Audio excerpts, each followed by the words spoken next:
Hello, wonderful people. Welcome to Cross Naruto, your story destination. We have an absolute treat for you today. What if Naruto was the true Sky Father, the Storm Lord who preceded Ouranos? Naruto x Gaia x Thalassa, Percy Jackson. If you're enjoying these stories, please take a moment to like this video and subscribe to our channel. Your support keeps the stories coming. With that said, let the adventure begin. Chapter 1, Awakening Tempest. Percy Jackson shot upright in his bunk, sweat pouring down his face. The same dream again, a blonde warrior standing atop a mountain, arms spread wide as clouds gathered at his command. Lightning didn't just strike from the sky, it emanated from the man himself, his eyes glowing with power that made Zeus look like a kid playing with batteries. Gods, what is happening to me? Percy muttered, wiping his forehead. His cabin at Camp Half-Blood felt unusually humid, the air charged with electricity. Through the window, he noticed dark clouds gathering despite the magical barriers that typically kept the camp's weather perfect. He grabbed his watch, 3:17 a.m. Too early to be up, too wired to go back to sleep. Percy pulled on his sneakers and slipped outside, needing fresh air to clear his head. The night was wrong. Anyone who'd spent time at sea could feel it. The wind patterns were chaotic, shifting directions rapidly. The air pressure dropped then surged in ways that defied natural weather systems. At the beach, Percy found Annabeth already there, her blonde hair whipping around her face as she stared out over the unusually choppy waters of Long Island Sound. "You too, huh?" he called over the wind. She turned, gray eyes troubled. "Something's happening, Percy. These weather patterns, they're appearing globally. Simultaneous storms forming over every ocean. And they're not Zeus throwing a tantrum. The Olympians are in emergency session. My mom sent me a message, Zeus is claiming it's not his doing." Percy's spine tingled with foreboding. "That's not good. Chiron wants to see us at the big house. Now." They found the old centaur on the porch, his tail flicking nervously as he studied a weather map displayed on a celestial bronze tablet. His face looked haggard, like he hadn't slept in days.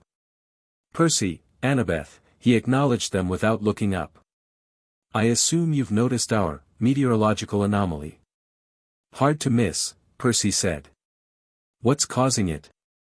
Chiron finally raised his eyes, and Percy was startled by the fear he saw there.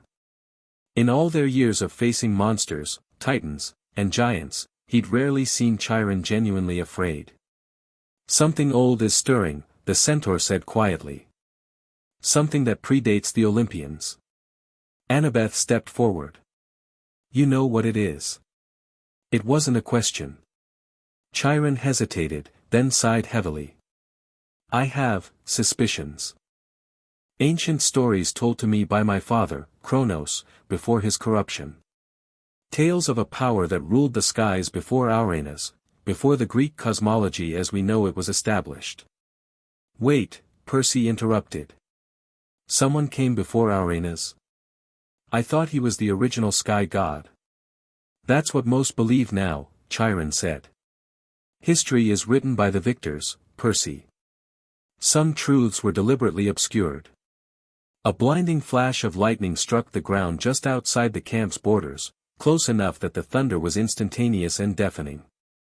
When their vision cleared, a symbol had been burned into the ground, a spiral surrounded by 9 smaller circles. "That's not Greek," Annabeth stated, squinting through the gloom. "No," Chiron agreed, his voice barely audible. "It's much, much older. In the deepest pit of Tartarus, beyond the prison of the Titans, past the chambers of the giants, in a cavern untouched by even the most ancient of gods, something shifted. A single crack appeared in a crystalline structure that had held firm for eons, spreading slowly at first, then racing across the surface like lightning. Inside, blue eyes snapped open. The crystal exploded outward with such force that the very foundations of Tartarus trembled. Monsters throughout the pit howled in terror, sensing a power awakening that dwarfed anything they'd known. Naruto Uzumaki stood among the shattered remnants of his prison, disoriented but alive. His blonde hair hung long and wild down his back, his body covered only by the remnants of what had once been orange and black clothing, now faded to tatters by the passage of time. "About damn time you woke up, Kit." Naruto spun toward the familiar voice. A massive fox with 9 tails loomed in the shadows of the cavern, its red eyes glowing like coals. "Kurama," Naruto rasped, his voice raw from disuse. "Where, how long?" "Longer than you want to know," the fox growled. "Millennia. Epochs. The world has forgotten us." Memories flooded back in disjointed fragments. Battle. Betrayal. The sky darkening as his powers were sealed.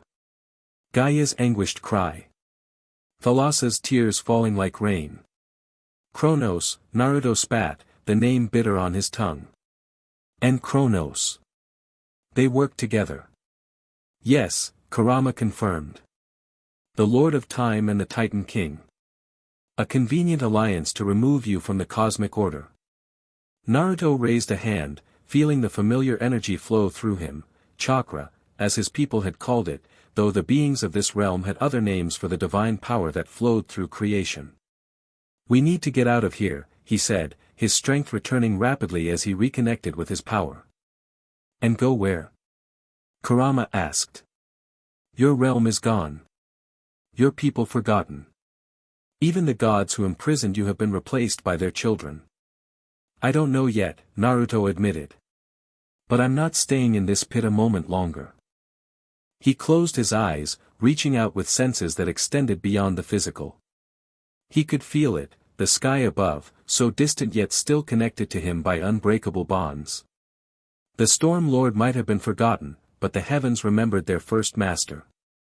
Naruto formed a seal with his hands, channeling power that hadn't been seen in this realm for thousands of years. Hiration. The space around him warped and twisted.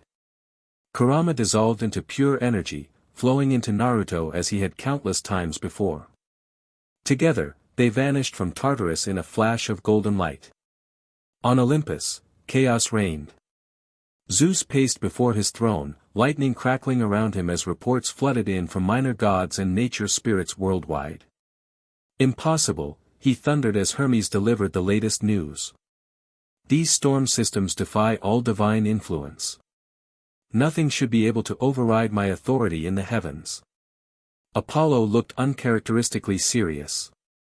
"It's not just storms, Father. Prophecies are scrambled. The oracle at Delphi is speaking in tongues even I can't understand." Poseidon, normally calm, gripped his trident with white knuckles. "The seas are in turmoil. Creatures are emerging from trenches that have been sealed since before my reign." Athena stood to the side, her gray eyes calculating.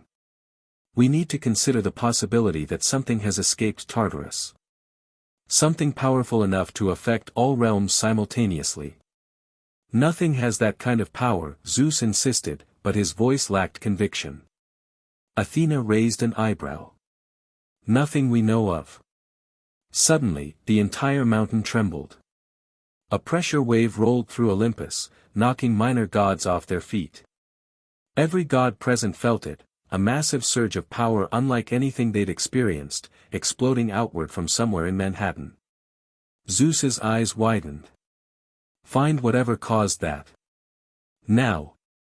Percy and Annabeth raced through midtown Manhattan, following the coordinates Chiron had given them.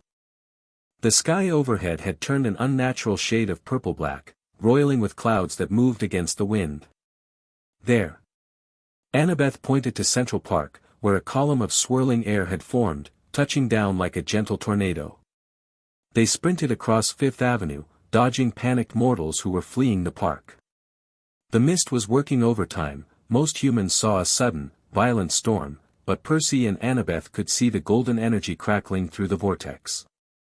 As they reached the edge of the park, the air column collapsed inward, then expanded in a pulse of power that knocked them backward. When they looked up, a man stood in a newly formed crater, surveying his surroundings with curious blue eyes. He didn't look like a god, at least not an Olympian. No toga or ancient Greek armor. Instead, he wore tattered orange and black clothing that resembled no style Percy had ever seen. Whisker-like markings adorned his cheeks, and his spiky blonde hair seemed to defy gravity. Despite his ragged appearance, he radiated power that made Percy's demigod senses scream in warning. "That's him," Percy whispered. "The guy from my dreams." The stranger's head snapped toward them, his hearing impossibly acute. His eyes narrowed, focusing on Percy with unnerving intensity. "You," he said, his voice carrying easily across the distance. "You carry the sea in your veins." Percy instinctively reached for Riptide in his pocket. "Who are you?" The man's head tilted slightly. "I have been called many names. The oldest was Naruto." He looked up at the stormy sky, a faint smile touching his lips. "But most knew me as the Storm Lord." "Storm Lord," Annabeth repeated. "That's not a Greek title." "No," Naruto agreed. "It predates your Greek pantheon by quite some time." He took a step forward, and Percy uncapped Riptide, the pen transforming into a gleaming celestial bronze sword. Naruto paused, studying the weapon with interest rather than concern. "Bronze infused with ichor," he observed. "Clever craftsmanship, but unnecessary." "I mean you no harm." "Forgive us if we don't take your word for it," Annabeth said. "Unidentified immortals appearing in Manhattan tend to cause problems." Naruto laughed, a surprisingly warm sound. "Fair enough. Though I'm not exactly appearing, more like returning. After a very, very long absence." The ground beneath them suddenly trembled. Percy grabbed Annabeth's arm to steady her as the vibration intensified. "She feels me," Naruto murmured, his expression softening with something like longing. "After all this time. Who feels you?" Percy demanded. Before Naruto could answer, the air shimmered with divine energy. 3 figures materialized around them, Apollo with his golden bow drawn, Athena in full battle armor, and Artemis with silver arrows nocked and aimed directly at Naruto's heart. "By order of Olympus, identify yourself, intruder," Athena commanded. Naruto sighed, looking more annoyed than concerned. "I just did that with the kids. Do I really need to repeat myself?" Apollo's eyes narrowed. "You're no titan or giant. What manner of being are you?" "The kind that ruled the skies when your father's father was young," Naruto replied, his casual tone belied by the sudden crackle of energy around his hands. "The kind you were told stories about to frighten you into behaving." "Impossible," Athena stated. "You speak of primordials, but all are accounted for." "Are they?" Naruto's smile turned sharp. "History has gaps, daughter of Zeus. Particularly when certain powers find it convenient to forget." Artemis loosed her arrow without warning. It streaked toward Naruto faster than mortal eyes could follow, but never reached its target. The arrow stopped mid-air, caught between 2 fingers as if it were moving in slow motion. "I said," Naruto repeated, crushing the arrow to dust, "I mean no harm. But I won't be attacked without cause." The 3 Olympians tensed, readying their powers. Percy glanced at Annabeth, who gave a subtle nod. They needed to defuse this before Manhattan became a divine battleground. "Wait." Percy stepped between them, hands raised. "Maybe we should talk this out." If he wanted to attack, he'd have done it already. "Stand aside, Perseus Jackson," Athena ordered. "This being's power signature is causing worldwide disturbances. He must be contained until Zeus can pass judgment." Naruto's eyes flashed dangerously. "I do not answer to Zeus. I predate Zeus. I predate the Titans. His words cut off as he suddenly clutched his head, grimacing in pain. His eyes flashed from blue to red and back again, as if 2 consciousnesses were battling for control. "Kurama, not now," he muttered. "I need to, Arg." The Olympians exchanged glances, confused by this apparent internal struggle. Artemis knocked another arrow, seeing an opportunity. "He's unstable," she whispered. We should strike. A pulse of pure energy erupted from Naruto, knocking everyone back. When Percy scrambled to his feet, the stranger stood transformed. A golden aura surrounded him, his hair glowing like the sun, his eyes a deeper, richer blue. 9 flame-like projections extended from his back, resembling tails. "I apologize," Naruto said, his voice overlaid with a deeper, more resonant tone. "My companion is impatient. He believes subtlety is a waste of time." "What are you?" Apollo demanded, genuine fear in his voice as his divine senses registered the immense power before him. "I told you. I am the Storm Lord. The original master of the skies, before Ouranos claimed my domain." Naruto raised a hand, and the clouds above swirled in response. "And I have been imprisoned for far too long."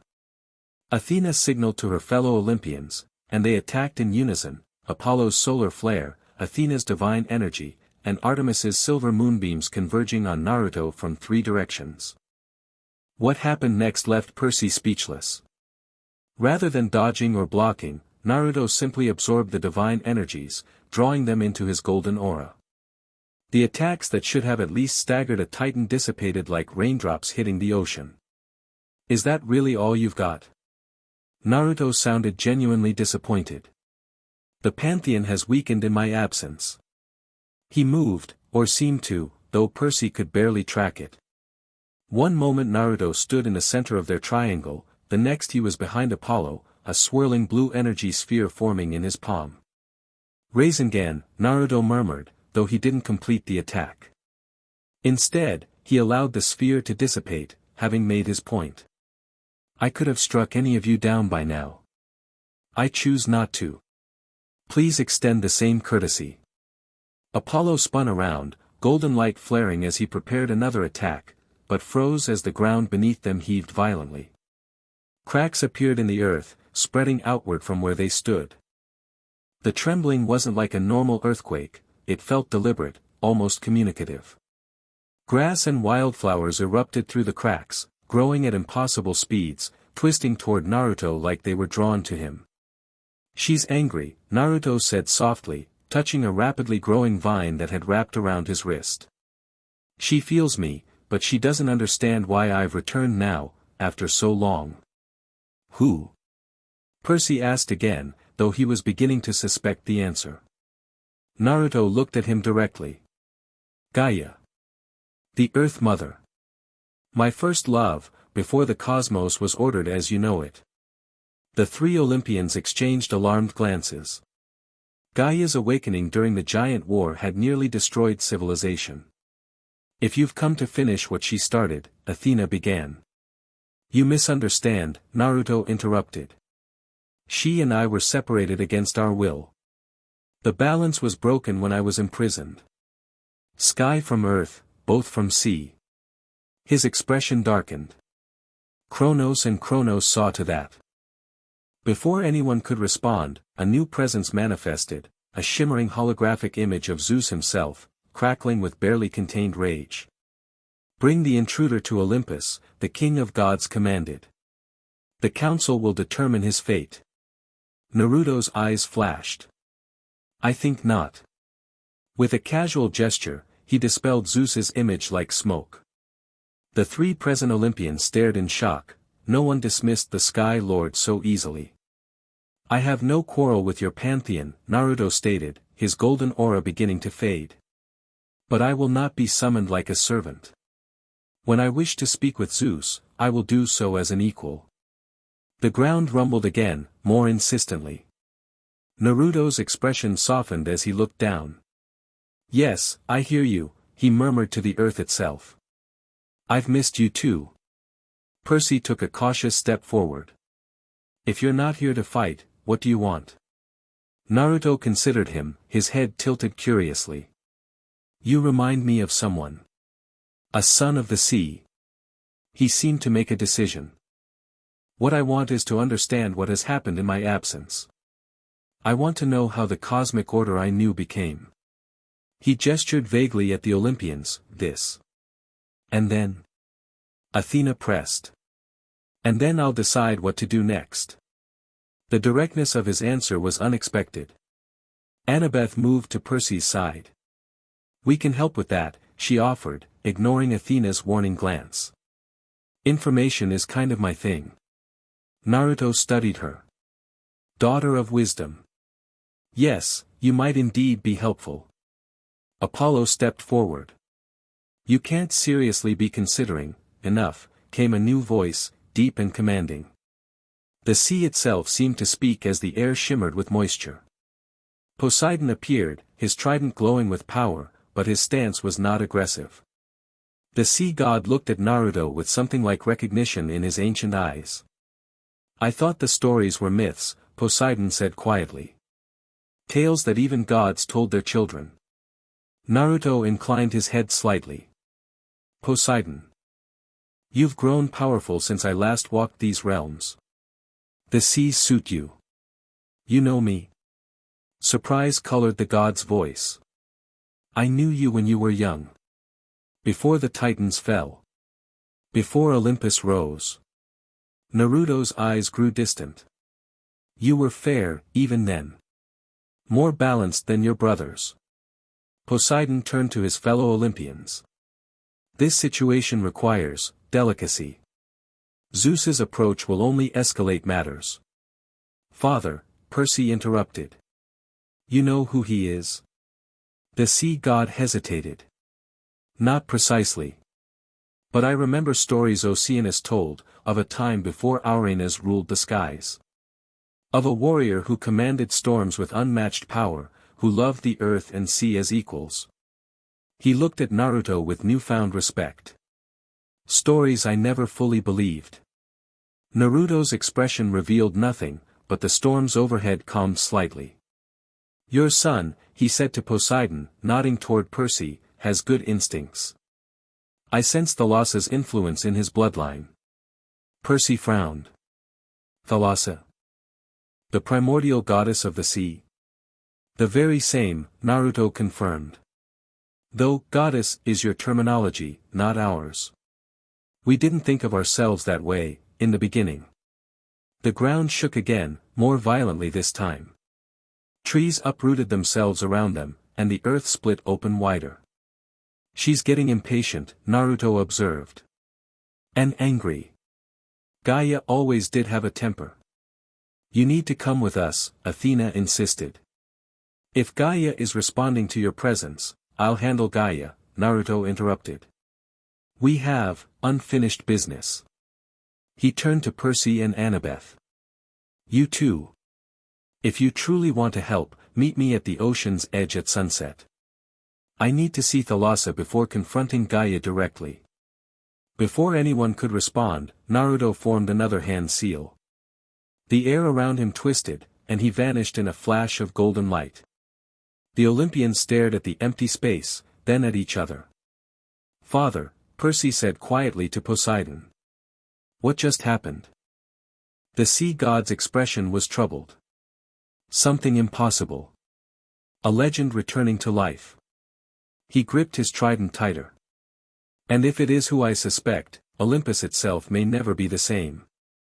Naruto reappeared on a deserted beach miles from the city, his golden aura fading as Kurama's energy settled within him.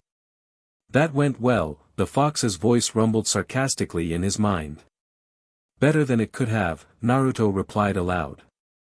"They didn't immediately try to imprison me. Only because they couldn't. Those godlings are weak compared to you." Naruto sighed, looking out over the ocean. "They're young. This pantheon is still finding its way. Don't get sentimental," Kurama warned. "Remember what their predecessors did to us. To you." Memories flashed through Naruto's mind, the conspiracy, the betrayal, the agonizing pain as his power was sealed and his body imprisoned in the depths of Tartarus. "I remember," he said quietly. "But vengeance isn't why I'm here." "Then why are we here?" Naruto knelt, placing his palm flat against the sand. He could feel her, Gaia, stirring beneath the earth's surface, her consciousness reaching for him like roots seeking water. "Balance," he answered simply. "Sky, earth, and sea. The Trinity was broken when I was removed. The natural order has been compromised.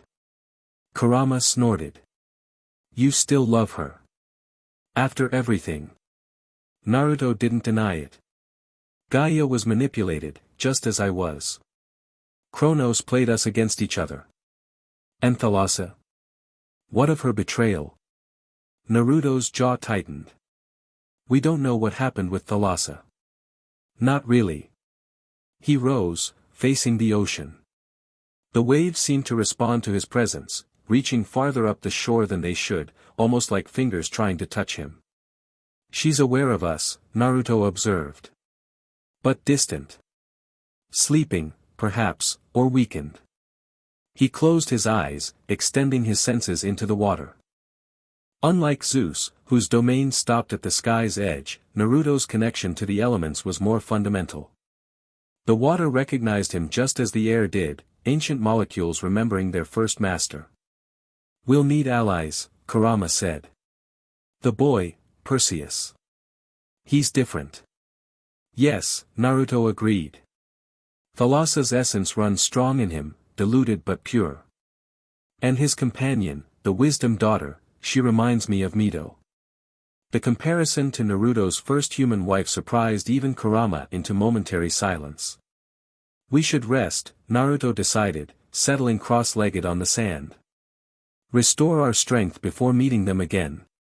As he closed his eyes to meditate, the air around him crackled with energy.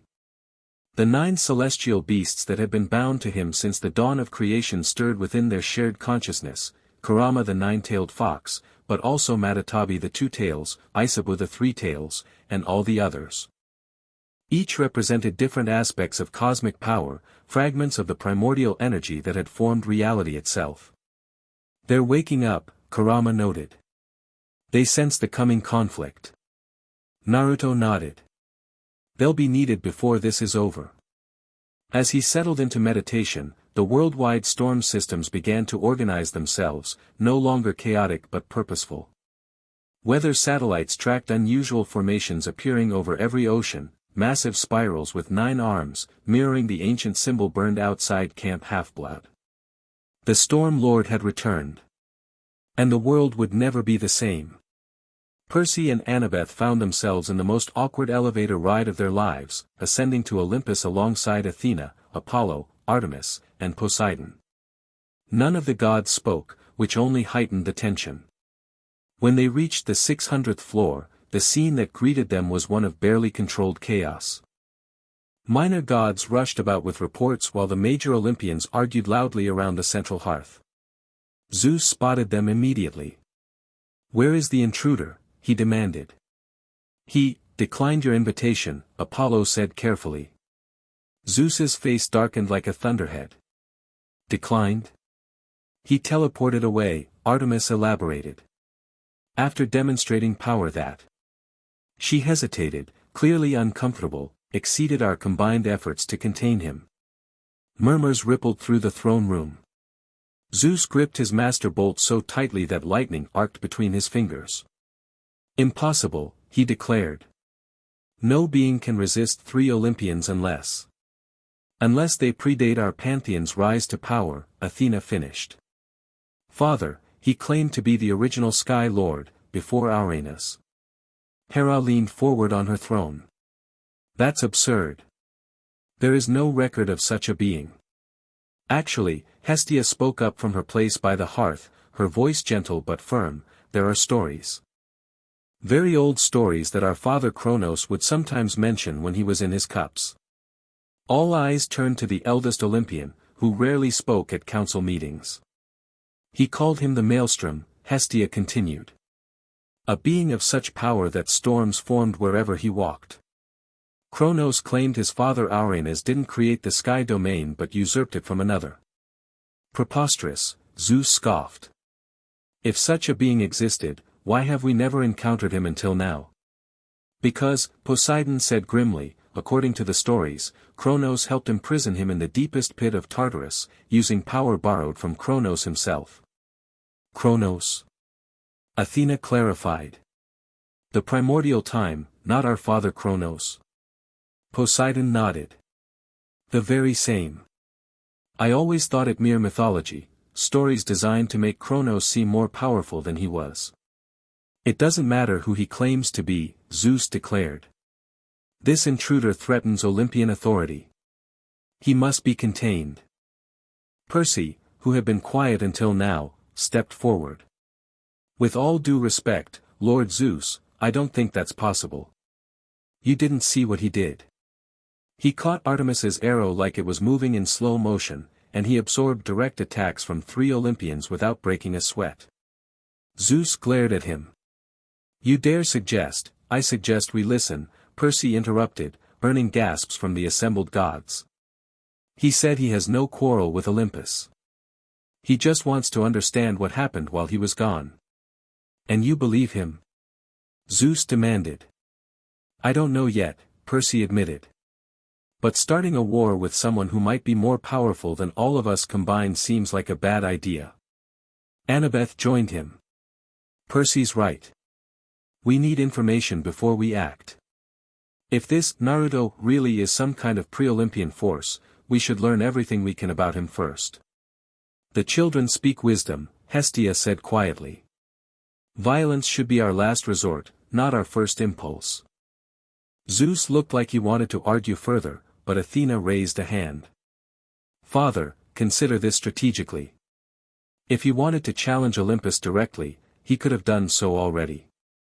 Instead, he's shown restraint. That gives us time to research, to prepare, to understand what we're facing. The King of Gods scowled, but eventually nodded. 3 days. You have 3 days to discover the truth about this intruder. After that, I will take action regardless.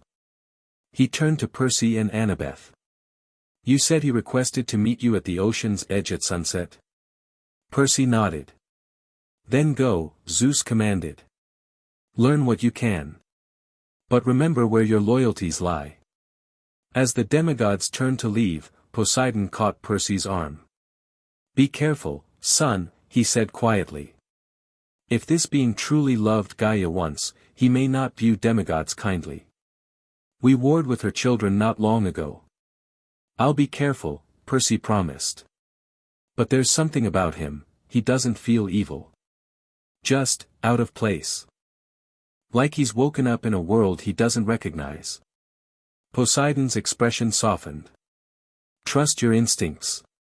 The sea doesn't like to be restrained, and neither do ancient powers.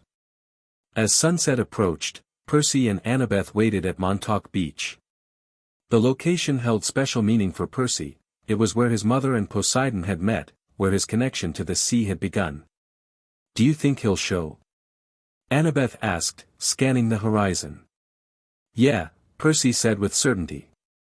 I don't know why, but I'm sure he will. The air around them suddenly shifted, and Naruto appeared without warning, stepping out of nowhere as if walking through an invisible door. His tattered clothing had been replaced by a simple black t-shirt and orange pants that looked oddly modern. You came, he observed, seeming pleased. Without godly escorts. We figured you'd bail if we brought the cavalry, Percy said honestly. Naruto grinned, the expression transforming his face into something younger, almost mischievous. Smart kid. I like you. Where did you get modern clothes? Annabeth asked, always practical. Would you believe a convenience store clerk took pity on the homeless guy wandering around in rags? Naruto shrugged. Humans can be surprisingly kind. He walked to the water's edge, letting the waves wash over his bare feet. His expression grew distant, almost longing. She's faint here, he murmured. Thalassa's presence is diluted in these waters. Too much human influence, perhaps. You said she was your, what, exactly? Percy asked. Partner. Lover. Equal. Naruto turned back to them. In the beginning, there was no hierarchy among us primordials. Sky, earth, and sea existed in balance, creating and sustaining life together. But that changed, Annabeth prompted. Yes. Naruto's eyes darkened. Kronos, the embodiment of time itself, foresaw a future where our trinity would grow too powerful, transcending the boundaries between dimensions. He feared we would unravel his carefully ordered timeline. So he turned you against each other? Percy guessed. He tried. Naruto picked up a flat stone, skipping it across the water with impossible precision. He whispered to Gaia that I planned to absorb all primordial energy. He told Thalassa that Gaia and I would subjugate the seas. And he convinced others, Erebus, Nyx, Tartarus, that I sought to rule all realms. But you didn't. Annabeth's analytical mind was clearly trying to piece together this forgotten history. I wanted harmony, Naruto said simply. Balance. In my original existence, before I became what you see now, I learned that true power comes from cooperation, not domination. Percy and Annabeth exchanged glances. This didn't sound like any primordial being they'd encountered before. You said, original existence, Annabeth noted. What does that mean? Naruto smiled cryptically. The universe is cyclical, daughter of Athena. My consciousness has existed across multiple cosmic iterations. But that's a story for another time. He turned back to the ocean, raising a hand. The water responded instantly, rising up in a perfect column before him. What I need now is to reconnect with Thalassa. To understand why she allowed my imprisonment. His voice carried an edge of old pain. The sea holds memories that land cannot. If I can reach her consciousness. The water column began to glow from within, forming a rough humanoid shape. For a moment, it seemed like a face would appear, but then the structure collapsed, splashing back into the surf. Naruto frowned. Too weak. The connection is too weak here. You need somewhere with a stronger link to primordial waters, Percy suggested. I might know a place. Both Naruto and Annabeth looked at him expectantly. The Sea of Monsters, Percy continued. Parts of it still operate under ancient laws, older than the gods. If Thalassa's presence is anywhere in this part of the world, it would be there. Naruto's eyes lit up. Yes. That might work. He studied Percy more intently. You navigate by sea instinct, don't you? Like she did. I guess so, Percy admitted. Waters always made sense to me. That's her gift, Naruto said softly. Thalassa's essence, passed down through generations. Diluted but preserved. A thought seemed to strike him. Wait. If Thalassa's energy has descended to demigods like you, then perhaps Gaia's has as well. He frowned in concentration. And my own power might have similar inheritors, though the connection would be harder to trace after Auranas usurped my domain. Annabeth's eyes widened. Are you suggesting there might be demigods with connections to your original power? People who don't fit the normal godly parentage patterns? It's possible, Naruto confirmed. Energy cannot be destroyed, only transformed. When I was imprisoned, my power didn't vanish, it was redistributed. A distant rumble of thunder interrupted them. Dark clouds gathered on the horizon, moving against the wind, approaching deliberately. Zeus grows impatient, Naruto observed without concern. He's tracking our conversation. Percy tensed. We should move. Agreed. Naruto looked at them both. Can I trust you to help me reach the Sea of Monsters? I could find it myself, but your knowledge would make the journey faster. Why should we help you? Annabeth asked, though her tone was curious rather than hostile. What's your endgame here? Naruto considered her question seriously. Restoration, not revolution. I don't seek to overthrow your Olympians, they're young gods playing important roles in this era. But the primordial balance must be restored, or the cosmic order will continue to degrade. What does that mean for us? Percy pressed. For humans. Stability, Naruto said. Fewer natural disasters as earth, sea, and sky realign. Clearer boundaries between divine realms. And perhaps, he smiled slightly, a chance for demigods to better understand their true heritage, beyond Olympian limitations. Another rumble of thunder, closer now. Zeus was definitely listening. "We'll help you," Percy decided, ignoring Annabeth's surprised look. "But at the first sign you're not being straight with us, you'll do what, exactly?" Naruto asked, amused. "I'll figure something out," Percy said with more confidence than he felt. "I've taken down titans before." Naruto laughed, a genuine sound. "I believe you would try." His expression grew serious. "I give you my word, I mean no harm to this world or its inhabitants. My quarrel, if I have one, is only with those who imprisoned me." The approaching storm clouds suddenly dispersed, as if blown away by an invisible force. Naruto hadn't moved, but Percy could sense he was responsible. "Zeus can eavesdrop all he wants," Naruto said casually. "But I won't tolerate him threatening us with storms. That's my domain." "You really aren't worried about angering him, are you?" Annabeth observed. "Should I be?" Naruto countered. "I respected Zeus's father, for a time. Before his betrayal. Zeus himself is." He searched for the right word, untested, from my perspective. Percy couldn't help laughing at the idea of the king of gods being described as untested. "How do we get to the Sea of Monsters?" Naruto asked. "I can teleport us, but I need coordinates, a mental image at minimum." "We'll need a boat," Percy said. "And supplies. We can't just appear in the middle of monster-infested waters without preparation." "Fair point," Naruto conceded. "Tomorrow, then?" Annabeth nodded. "We'll meet you here at dawn.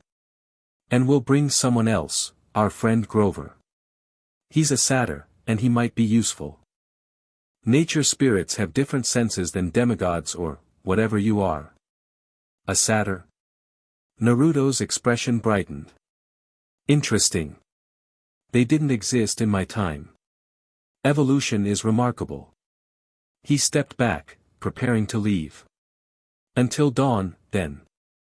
"Wait," Percy called. "Just one more question." Naruto paused expectantly. "If you're the original Sky Father, does that mean you're our great-great-grandfather or something? Like, are all demigods related to you?" The question had been bothering him since their first encounter. Naruto tilted his head, considering. "Not exactly. I didn't create your pantheon's gods. When I was removed, Ouranos took my place. The lineage you know stems from him." He smiled faintly. "Though in a broader sense, my essence, along with Gaia's and Thalassa's, forms the foundation of all divine power in this realm. So perhaps ancestor is not entirely wrong."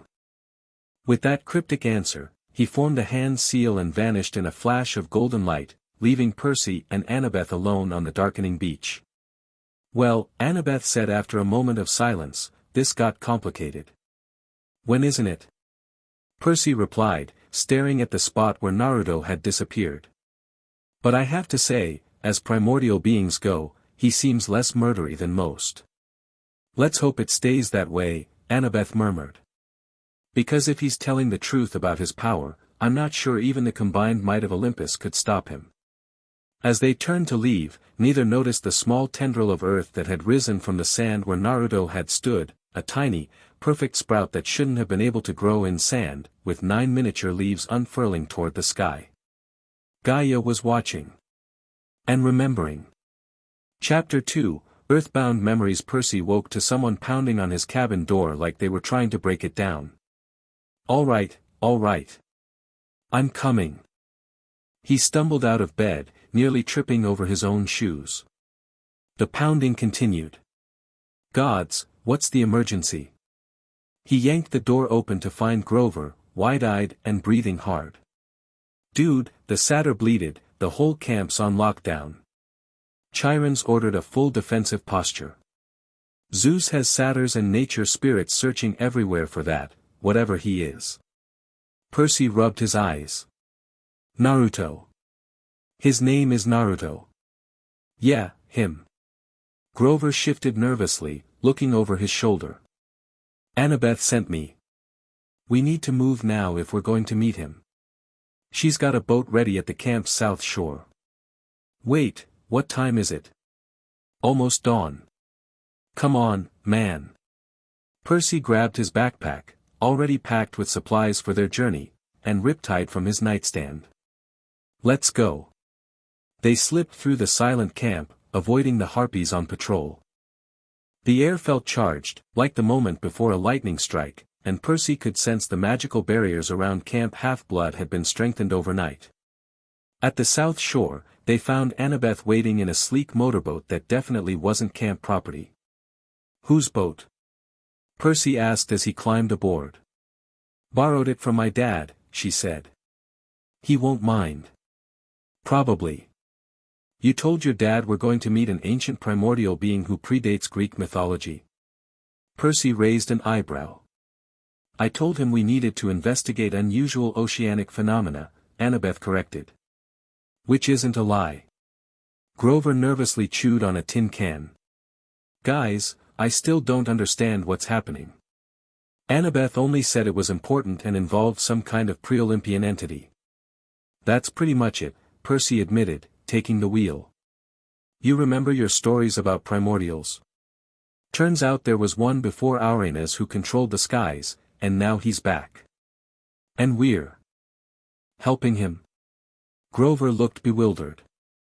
Not, like, running away screaming. He seems friendly, Percy said. For an ancient cosmic being, anyway. Plus, Annabeth added, if what he claims is true, he's more powerful than the Olympians combined. Better to be on his good side. Grover's eyes widened further.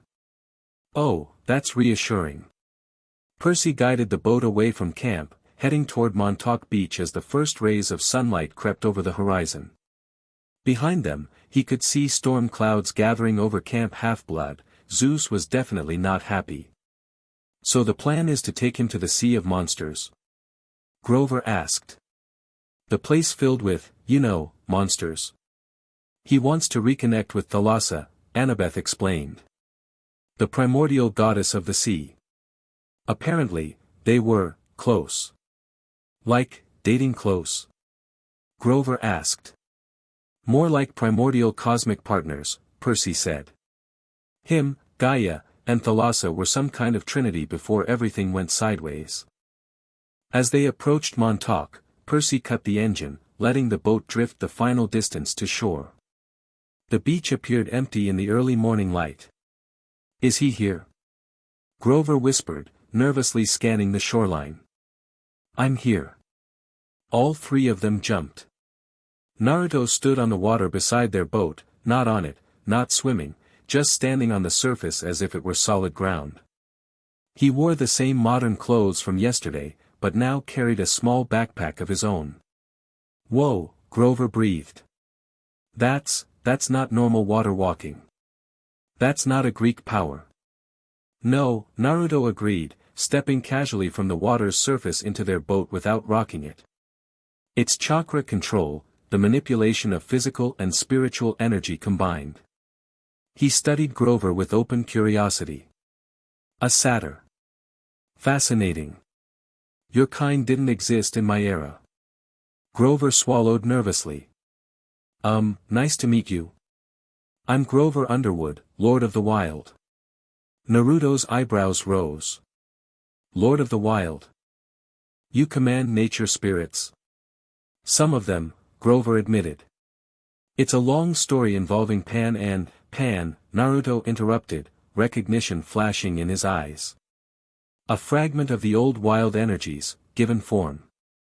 Interesting that his power would pass to you. He leaned closer, studying Grover more intently. I see traces of ancient connections in your aura.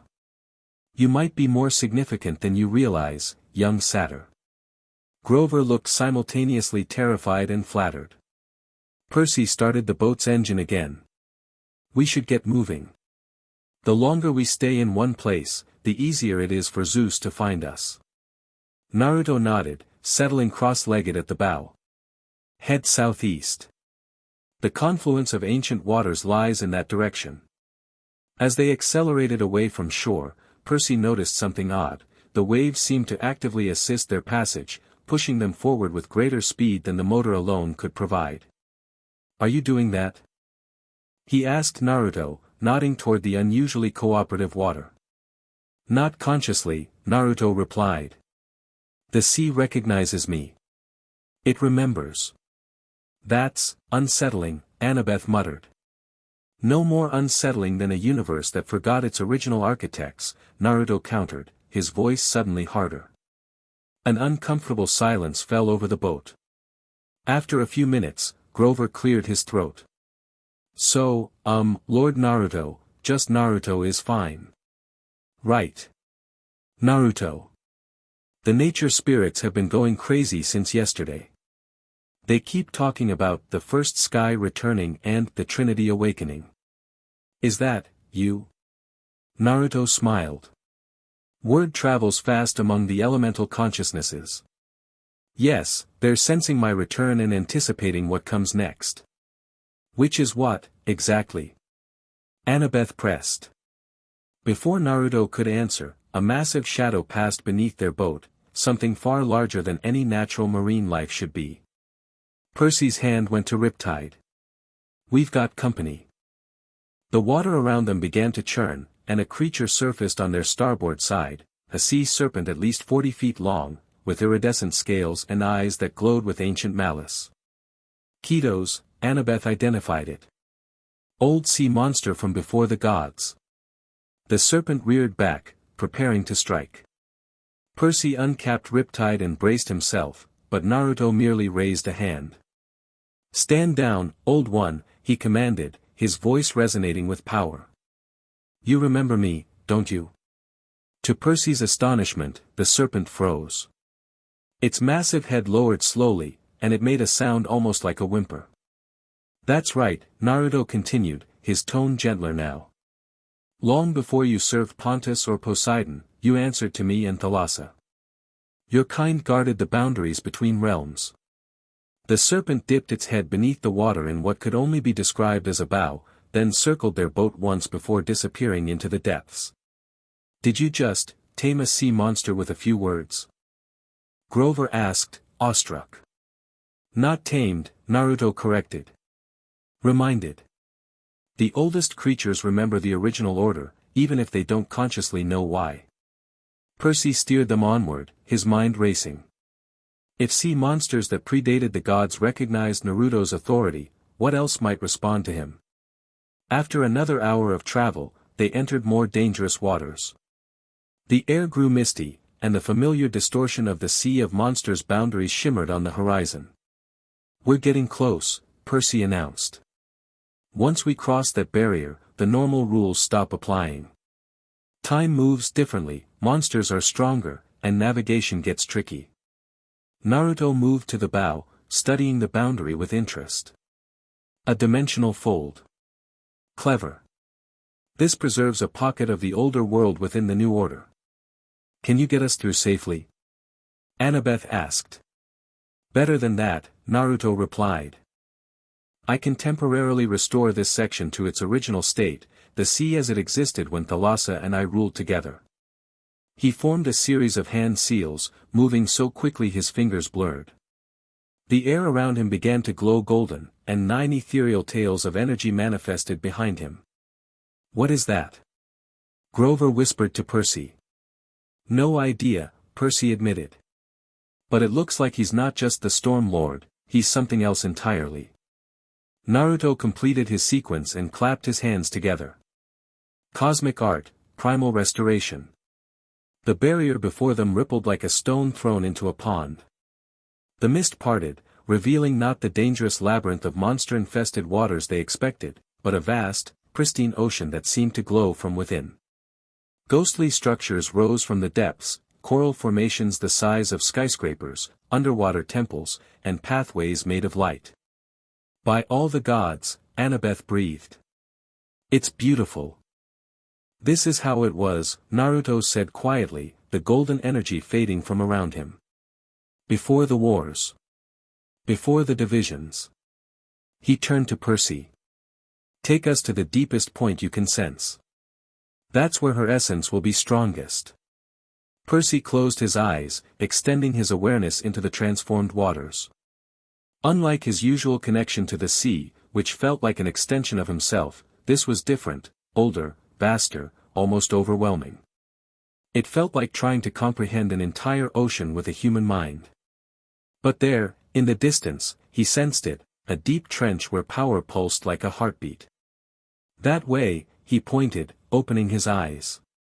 About 5 miles. There's something, calling me. Naruto nodded. She feels you too. Your bloodline carries echoes of her essence. As they traveled deeper into the restored sea of monsters, the water grew increasingly luminous. Fish unlike any Percy had seen before, with transparent bodies that glowed from within, swam alongside their boat. The sky above darkened to a deep purple, stars appearing despite the morning hour. The boundary between realms thins here, Naruto explained, noticing their awestruck expressions. What you're seeing isn't just the past, it's the primordial state that existed before time was fully linear. This is incredible, Annabeth said, furiously taking notes on her phone. The architectural implications alone, these structures shouldn't be possible with ancient technology. They weren't built, Naruto corrected her gently. They were grown. In the beginning, creation wasn't about assembling parts, it was about guiding energy into forms. Percy guided the boat to the edge of what appeared to be an underwater city, its ghostly spires rising above the surface. At the center lay the trench he had sensed, a perfect circular hole that descended into darkness. We can't go down there in this boat, he pointed out. We don't need to, Naruto said, rising to his feet. This is close enough. He walked to the edge of the boat and stepped once more onto the water's surface. Kneeling, he placed both palms flat against the liquid, which began to glow bright blue beneath his touch. Thalassa, he called, his voice carrying a depth and resonance that made the air vibrate. Ancient partner, primordial sea, hear me across the ages. I have returned. The water around him began to swirl, rising up in spiraling columns. Percy felt a tug in his gut, not his usual control of water, but something responding within him to Naruto's call. What's happening? He asked, clutching the side of the boat as the sea grew increasingly turbulent. She's awakening, Naruto replied without looking back. After eons of fragmented consciousness, she's reforming. The swirling water coalesced into a humanoid shape before Naruto, a woman formed entirely of luminescent blue liquid. Her features were difficult to discern, constantly flowing and reforming, but her eyes were clear, ancient, deep, and filled with recognition. Naruto, the watery figure spoke, her voice like waves breaking on distant shores. My storm. My sky. You've returned. Naruto rose, his expression a complex mixture of joy and old pain. Thalassa.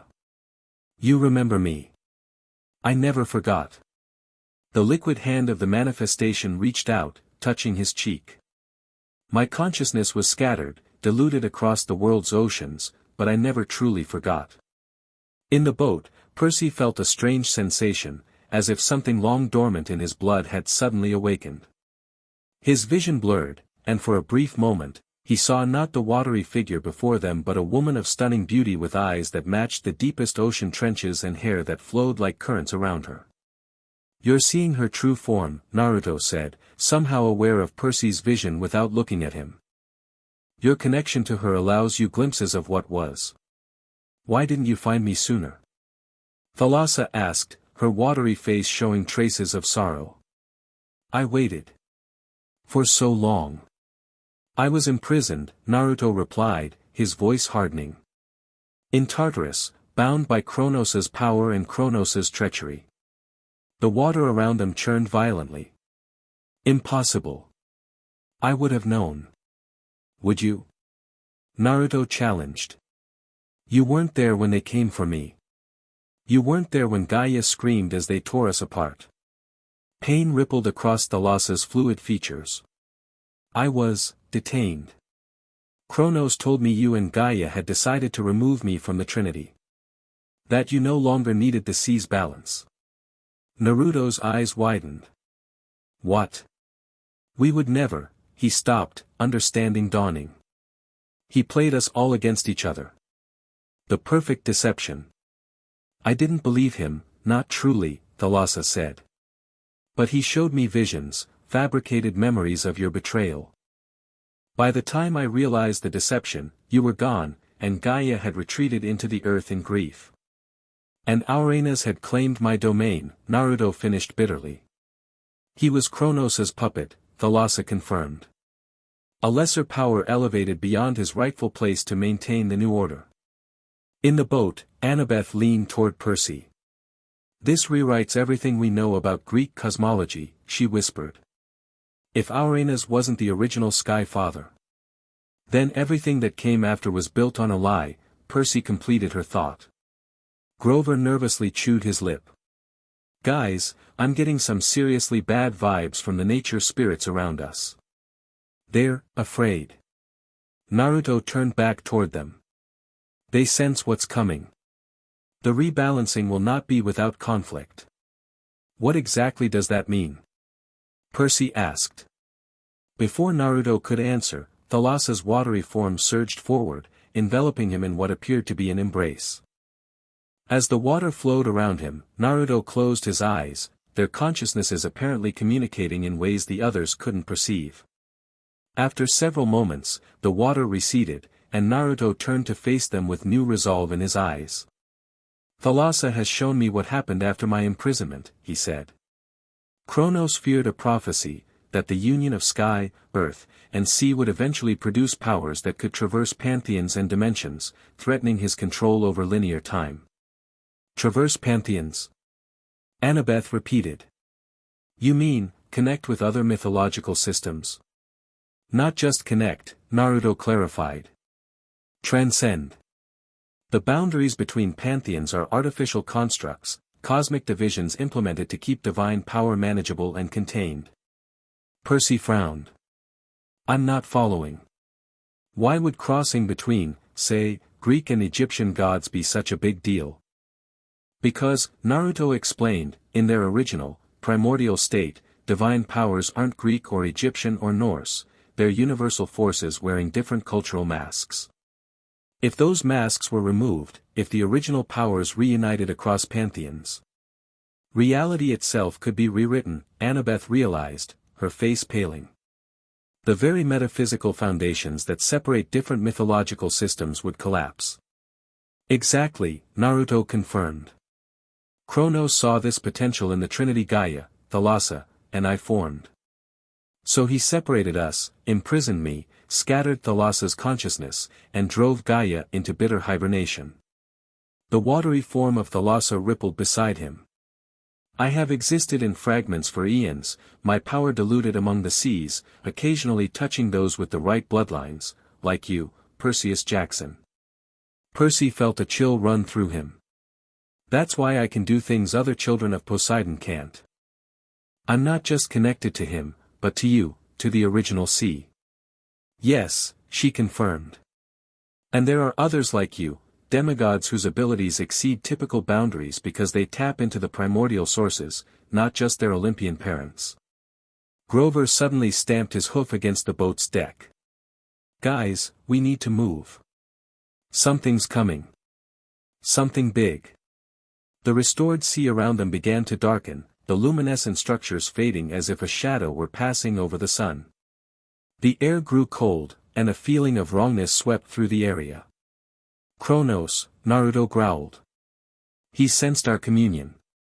He's sending agents to stop us before we can reach Gaia and complete the Trinity's restoration. The water around their boat began to freeze, not naturally, but in a spiraling pattern that suggested deliberate control. Ice crept up from the depths, forming crystalline structures that reached for them like clawed hands. What is that? Annabeth demanded, drawing her celestial bronze dagger. Time manipulation, Naruto explained, moving back toward the boat. Freezing moments into stasis. It's one of Kronos' favorite tactics. Thalassa's watery form began to destabilize. I cannot maintain this manifestation under his influence. The connection is breaking. No. Naruto reached for her, but the water was already receding, flowing back into the sea. Thalassa, where can we find Gaia? Where has she awakened? The ancient forest, Thalassa's voice grew faint as her form dissipated. Where sky meets earth in harmony. She waits there, her consciousness stirring. But be careful, my storm, her anger has festered for eons. With those words, her manifestation dissolved completely. The restored seascape around them shimmered and began to revert to the normal, monster-infested waters of the Sea of Monsters. We need to leave, Naruto stated, jumping back into the boat. Now. Percy didn't need to be told twice. He gunned the motor, turning them back toward the barrier. Behind them, the ice formations continued to grow, taking on more defined shapes, humanoid figures wielding weapons. What are those things? Grover asked, staring back in horror. Time-locked warriors, Naruto answered grimly. Soldiers who failed Kronos in the past, frozen between moments as punishment and weapons. As Percy raced toward the barrier, the ice warriors began to move, skating across the surface with unnatural speed. One launched a spear of pure ice that barely missed the boat's stern. They're gaining on us. Annabeth shouted. Naruto turned to face their pursuers. Keep going. I'll handle this. He formed a series of hand seals, then inhaled deeply. Fire style, Great Dragon Flame. When he exhaled, a massive dragon composed entirely of flame erupted from his mouth, roaring toward the ice warriors. The heat was so intense that Percy could feel it from yards away. The dragon engulfed the nearest pursuers, instantly melting them back into the sea. That's not a Greek power either, Annabeth observed, wide-eyed. No, Naruto agreed, preparing another seal sequence. As I said, I existed before your pantheon's boundaries were established. My abilities transcend your classifications. More ice warriors formed from the sea, replacing those Naruto had destroyed. These moved differently, more fluidly, as if adapting to his tactics. They're learning, Naruto warned. Kronos is actively guiding them now. Percy pushed the boat to its maximum speed, but the barrier still seemed impossibly distant. The ice warriors continued to close the gap, now firing projectiles that narrowly missed them. We're not going to make it, Grover bleated nervously. Yes, we will, Naruto stated with absolute certainty. He bit his thumb, drawing blood, then slammed his palm onto the boat's deck. Summoning Jutsu, Isabu. The water behind them erupted as a massive creature surfaced, a giant turtle with 3 tails and a spiked shell, its single visible eye glowing red. What in Hades is that? Percy gasped. Isabu, the 3 tails, Naruto explained as the enormous turtle positioned itself between them and the pursuers. One of the 9 celestial beasts bound to me since creation. The massive turtle opened its mouth and fired a concentrated jet of water with such force that it tore through the ranks of ice warriors, shattering them instantly. When more formed, Isabu spun like a discus, its spiked shell decimating anything in its path. The barrier. Annabeth pointed ahead, where the edge of the restored sea now met the normal world. As they approached the boundary, Naruto formed one final seal. Isabu, return. The giant turtle dissolved into energy that flowed back into Naruto. The moment they crossed the barrier, the pursuing ice warriors stopped abruptly, unable or unwilling to follow into the modern world. Percy cut the engine, letting them drift as all 4 caught their breath. The normal sea around them seemed jarringly ordinary after what they'd just experienced.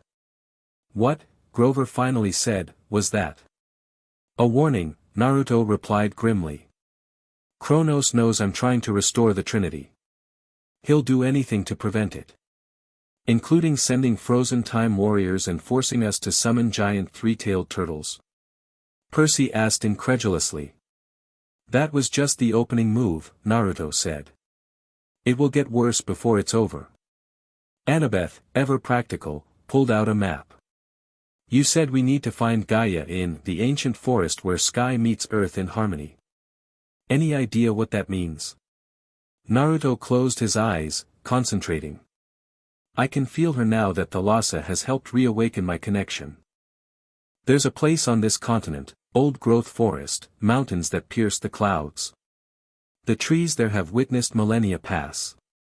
Redwoods, Grover suggested immediately. The redwood forests in Northern California.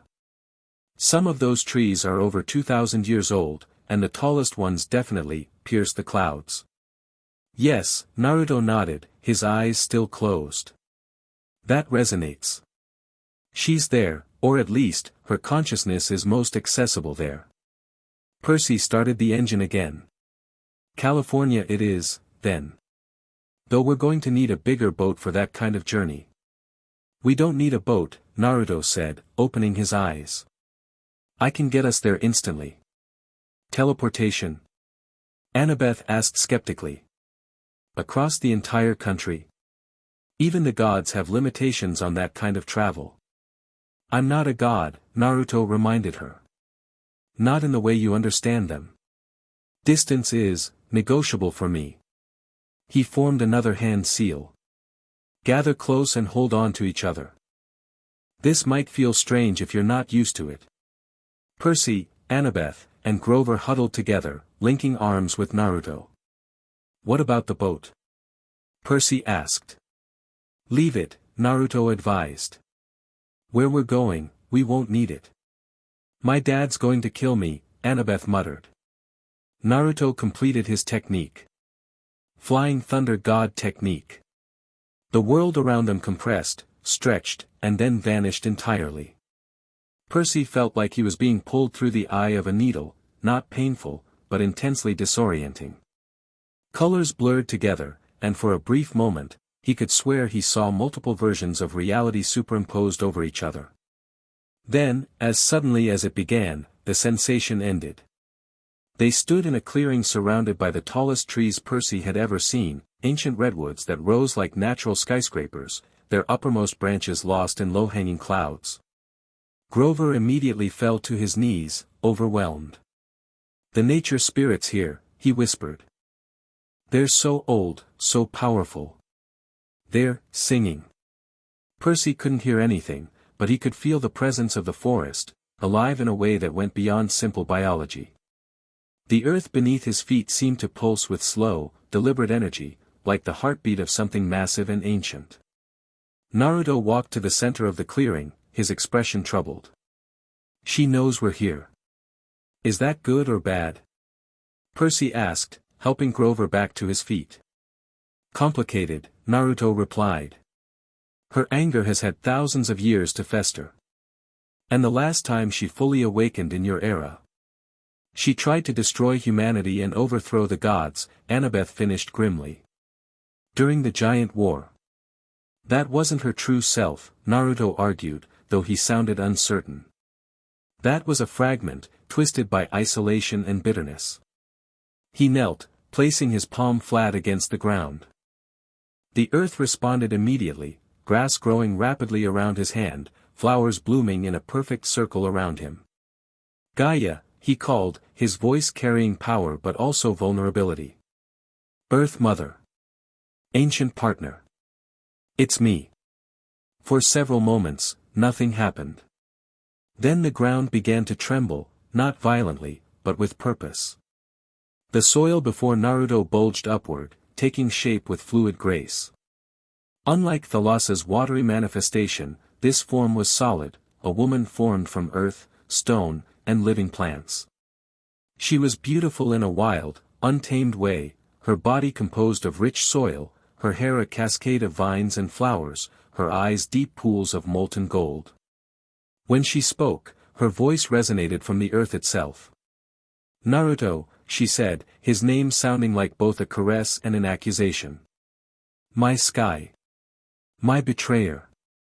Naruto flinched as if struck. I never betrayed you, Gaia.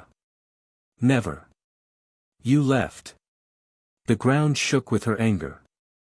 You vanished without a word, leaving me alone. I was imprisoned, Naruto countered, rising to his feet. By Kronos and the others. They feared what our union would become. Gaia's earthen features shifted, confusion replacing anger. Imprisoned?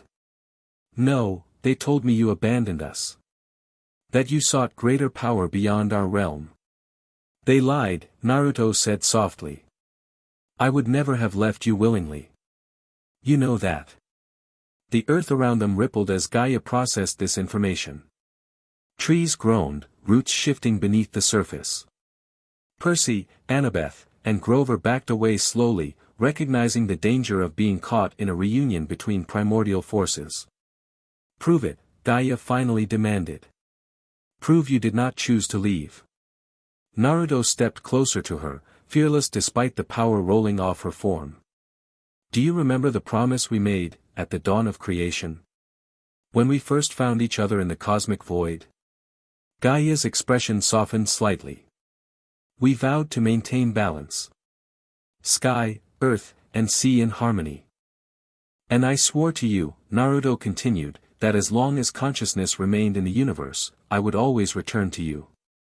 That we were bound beyond time or form. He held out his hand, and a small blue flame appeared in his palm, not ordinary fire, but a concentrated point of energy that spiraled like a miniature galaxy. Our bond, he said simply. Gaia reached out hesitantly, her earthen fingers hovering over the flame. When she finally touched it, the energy flowed between them, creating a bridge of light. Her eyes widened as memories flooded back, not the twisted versions Kronos had shown her, but the truth. They took you from me, she whispered, her voice breaking. I felt it, but they convinced me it was your choice. That you had ascended beyond us. Never, Naruto assured her. I fought until the very end. It took Kronos, Erebus, Tartarus, and half a dozen others to subdue me, and even then, they couldn't destroy me, only imprison and erase my existence from cosmic memory. The earth rumbled dangerously, Gaia's anger now redirected. They will pay for this deception. I will tear Olympus from its foundations, bury Tartarus under mountains. No, Naruto interrupted, placing his hands on her earthen shoulders. That's what Kronos wants, to set you against the current order, to create chaos he can manipulate. The Olympians aren't our enemies. They're children playing with inherited power they don't fully understand. Gaia's form rippled with conflicting emotions. Then what would you have us do? Forgive those who built their reign on our sundered bond? I would have us restore what was broken, Naruto replied. The Trinity, sky, earth, and sea in balance once more. Not to overthrow what exists now, but to heal the foundation it rests upon. From the edge of the clearing, Percy watched in fascination. The Gaia he was seeing bore little resemblance to the sleeping deity who had nearly destroyed the world during the giant war. This was a fuller, more complex being, still dangerous, still powerful, but capable of love and hurt in equal measure.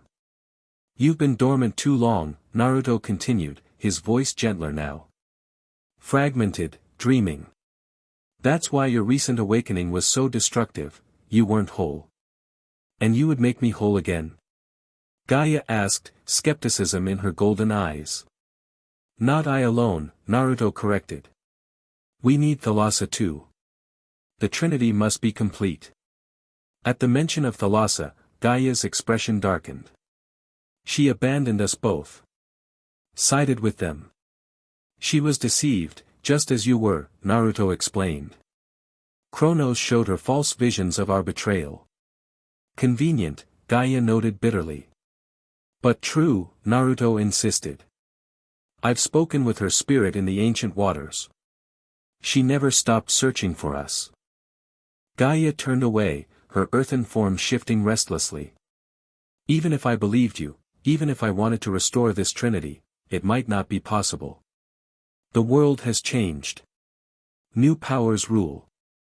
New boundaries exist. Those boundaries are weakening, Naruto pointed out. You felt it, haven't you? The blurring between pantheons. The old separations failing. Gaia nodded reluctantly. The Egyptian gods stir. The Norse make themselves known. Even older powers whisper from beyond known realms. That's why Kronos tried to stop me in the Sea of Monsters, Naruto explained. He knows that if we reunite, if the original Trinity is restored, those artificial boundaries might collapse entirely. Percy couldn't stay silent any longer. Wait, would that be a good thing? Collapsing the boundaries between mythological systems sounds pretty catastrophic. Naruto turned to him. Not necessarily. The divisions were never natural, they were imposed to maintain Kronos' preferred order. A controlled reunification could heal rifts that have caused cosmic instability for millennia. Or trigger a divine war that would make the Titanomachy look like a playground scuffle, Annabeth pointed out. There is risk, Naruto acknowledged. But greater risk lies in allowing the foundations to continue crumbling unguided. Gaia studied the demigods with newfound interest. You've allied yourself with Olympian spawn. They helped me find Thalassa. And you, Naruto replied simply. Gaia's golden eyes narrowed as she examined Percy more closely. This one carries oceanic power beyond his Olympian heritage. Thalassa's essence flows through him. Yes, Naruto confirmed. And there may be others, demigods connected to my original sky domain as well, though my power was more thoroughly usurped than yours or Thalassa's. Percy felt uncomfortably exposed under Gaia's scrutiny. So what happens now? You two kiss and make up, find Thalassa, and restore the cosmic balance. A smile flickered across Gaia's earthen features. You speak boldly for one so young. He reminds me of you, Naruto told her. When the world was new. Before the weight of eons tempered your fire. Something passed between them then, a look laden with history and emotion that made Percy feel like an intruder witnessing something deeply personal. The moment was shattered by Grover's urgent voice. Guys, we've got trouble. The satyr pointed to the sky, where storm clouds had gathered with unnatural speed. But these weren't Naruto's storms, they had a sickly greenish tinge, and they swirled in counter-rotation to natural weather patterns. Kronos, Naruto and Gaia said in unison, their faces hardening. The air between the trees began to warp and distort. Reality itself seemed to bend, creating a rift through which stepped a figure that made Percy's skin crawl, a tall, gaunt man with skin like polished metal and eyes that contained spinning clock mechanisms instead of irises. Not Kronos himself, Naruto clarified, positioning himself protectively in front of the others. One of his champions. Ori, a timekeeper. The metallic being surveyed them dispassionately. The Storm Lord and Earth Mother, reunited at last. Its voice sounded like the ticking of countless clocks overlapping. A touching scene that must not continue. Your master fears what he cannot control, Naruto called out. He always has. Control is order, the being replied mechanically. Order is preservation. Your reunion threatens the temporal integrity of all realms. Gaia's form grew larger, the earth rising to augment her stature. Your master lied to tear us apart. Tell him his time has run out. The Ori raised its hand, and the air around it began to distort further. Time is flexible for those who command it. Observe. The distortion spread outward, and Percy felt a strange sensation, as if he were simultaneously speeding up and slowing down. His movements became sluggish, while his thoughts raced frantically. Time manipulation, Annabeth gasped, her words coming out elongated and deep. It's altering our temporal perception. Naruto formed a hand seal, golden energy flaring around him. Release. The distortion shattered around them like glass, temporal normality restored. The Ori tilted its head, showing the first hint of emotion, surprise. Interesting. Your command of natural forces extends to chronological flow. Unexpected. You have no idea what I command, Naruto replied, his voice deadly quiet. 9 tails of golden energy manifested behind him, swaying with menace. Leave now, or discover the limits of your immortality. Instead of retreating, the Ori raised both arms. The forest around them began to change, trees aging rapidly in some spots, regressing to saplings in others. The very ground shifted between geological ages, rock formations emerging and eroding in seconds. Percy, Annabeth, Grover, stay close to me. Naruto called. The golden energy around him expanded, forming a protective bubble. His temporal field can't affect you inside my chakra shield. Gaia wasn't waiting for protection. She struck first, the earth beneath the Ori erupting into grasping tendrils that sought to ensnare the timekeeper. But the being simply accelerated its own timeline, moving so fast it appeared to teleport away from the attack. Primitive, the Ori commented. Predictable. Try predicting this, Naruto growled. He thrust his hand forward, and a spiraling sphere of concentrated energy formed, larger than the one he'd demonstrated earlier, and crackling with what looked like miniature lightning bolts. Raisin Shuriken. He hurled the sphere toward the Ori, who attempted the same temporal acceleration to dodge. But Naruto's attack expanded mid-flight, its range increasing exponentially. When it struck, the Ori's metallic body contorted as billions of microscopic energy blades sliced through its form simultaneously. Impossible, the being gasped, its clockwork eyes spinning wildly. This energy, it exists outside conventional time. As do I, Naruto stated. You cannot manipulate what transcends your master's domain. The Ori began to regenerate, its damaged form reconstituting through temporal reversal. But Gaia wasn't allowing it time to recover. The earth beneath it liquefied, pulling the timekeeper down like quicksand. Remember your creation, she intoned, her voice resonating through the ground. Before Chronos shaped you, you were raw elements of my body. Return to your source. The Ori struggled against her pull, its form flickering as it attempted to shift through different temporal states. But each time it tried to escape, Naruto countered with precisely timed energy bursts that disrupted its chronological manipulation. Working in tandem, Earth and Sky coordinated their assault with the practiced efficiency of partners who had fought together since the dawn of creation. Percy, Annabeth, and Grover watched in awe from within the protective bubble as primordial powers clashed around them. This is incredible, Annabeth whispered. They're perfectly synchronized, like they can anticipate each other's moves without communication. They probably can, Percy replied, equally awed. They've known each other since before time was a thing. The Ori, realizing it was outmatched, shifted tactics. It plunged its hands into the liquidized earth, sending pulses of temporal energy through the ground. Age lines began spreading through the forest, trees withering, rocks crumbling, the very landscape accelerating toward entropy. He's trying to age the forest to death. Grover cried in horror. Those redwoods are thousands of years old. Naruto's eyes narrowed. Attacking nature itself? Low move. He and Gaia exchanged a look of perfect understanding. She drove the Ori deeper into the earth while Naruto leapt high into the air, his hands flashing through seals at impossible speed.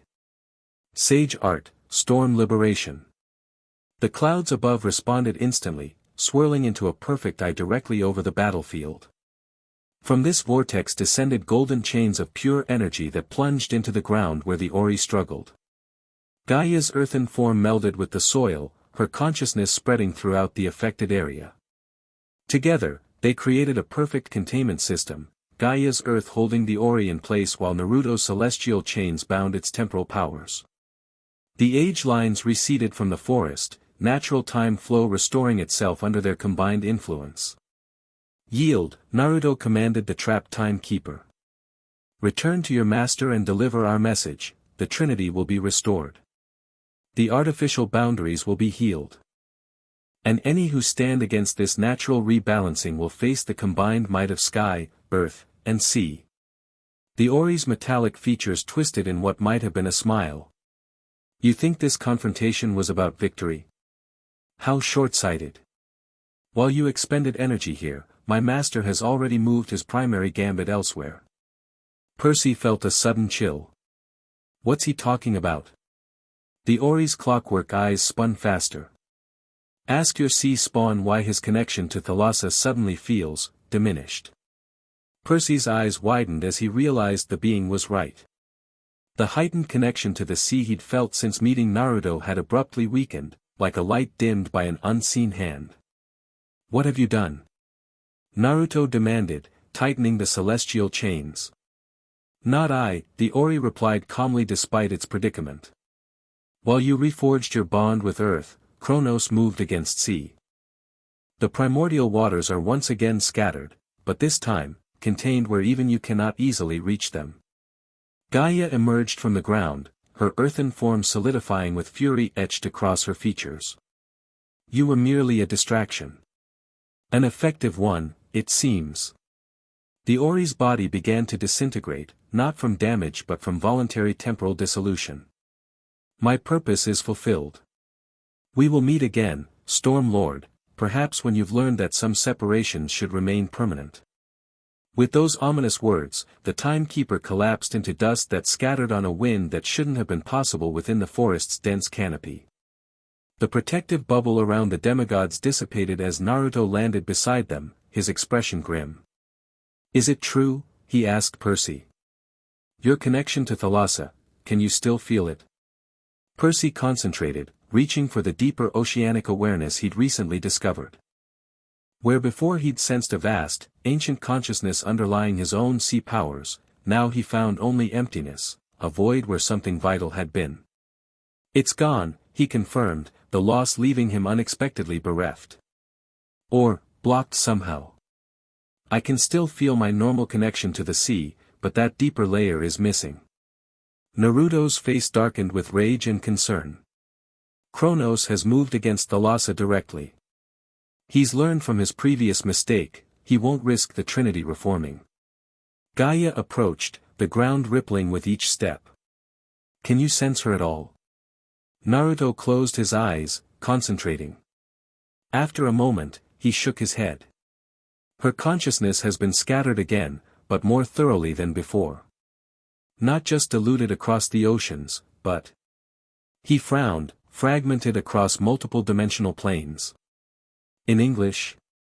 Percy requested. He's hidden pieces of her essence in different realities, Naruto clarified. Parallel worlds that share connection points with this one, but operate under different rules. Annabeth's eyes widened. Like the different mythological pantheons. Egyptian, Norse, and so on. Similar concept, but more fundamental, Naruto explained. Think of your reality as one book in a vast library. Kronos has torn out pages containing Thalassa's essence and hidden them in different books entirely. Can we get them back? Grover asked. Yes, Naruto said with determination. But it won't be easy. We'll need to locate the dimensional breach points and retrieve each fragment. And while we're hopping between dimensions, Kronos will be free to move against us in other ways, Gaia pointed out. He'll target anyone connected to our power, including these young ones. She gestured toward Percy, Annabeth, and Grover, who looked distinctly uncomfortable at being discussed by primordial beings. Wait, Percy interrupted. Why would Kronos care about us? We're just demigods. Naruto and Gaia exchanged a meaningful look. You're not just anything, Perseus Jackson, Naruto said finally. Your bloodline carries Thalassa's essence more strongly than any demigod in centuries. That makes you both valuable and vulnerable in this conflict. And your companions?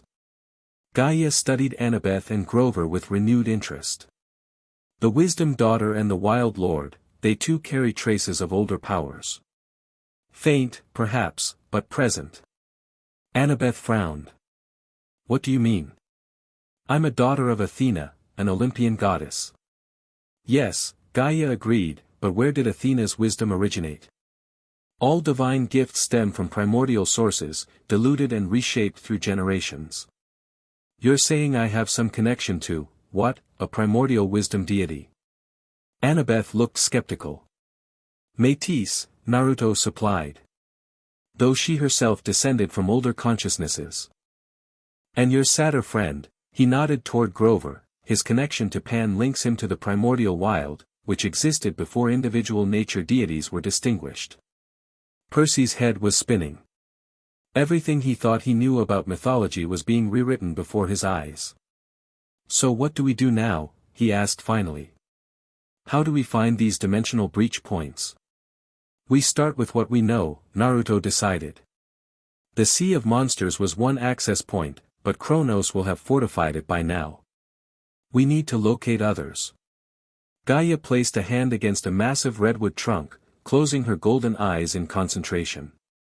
There are disturbances in the natural flow of earth energy. Points where reality thins.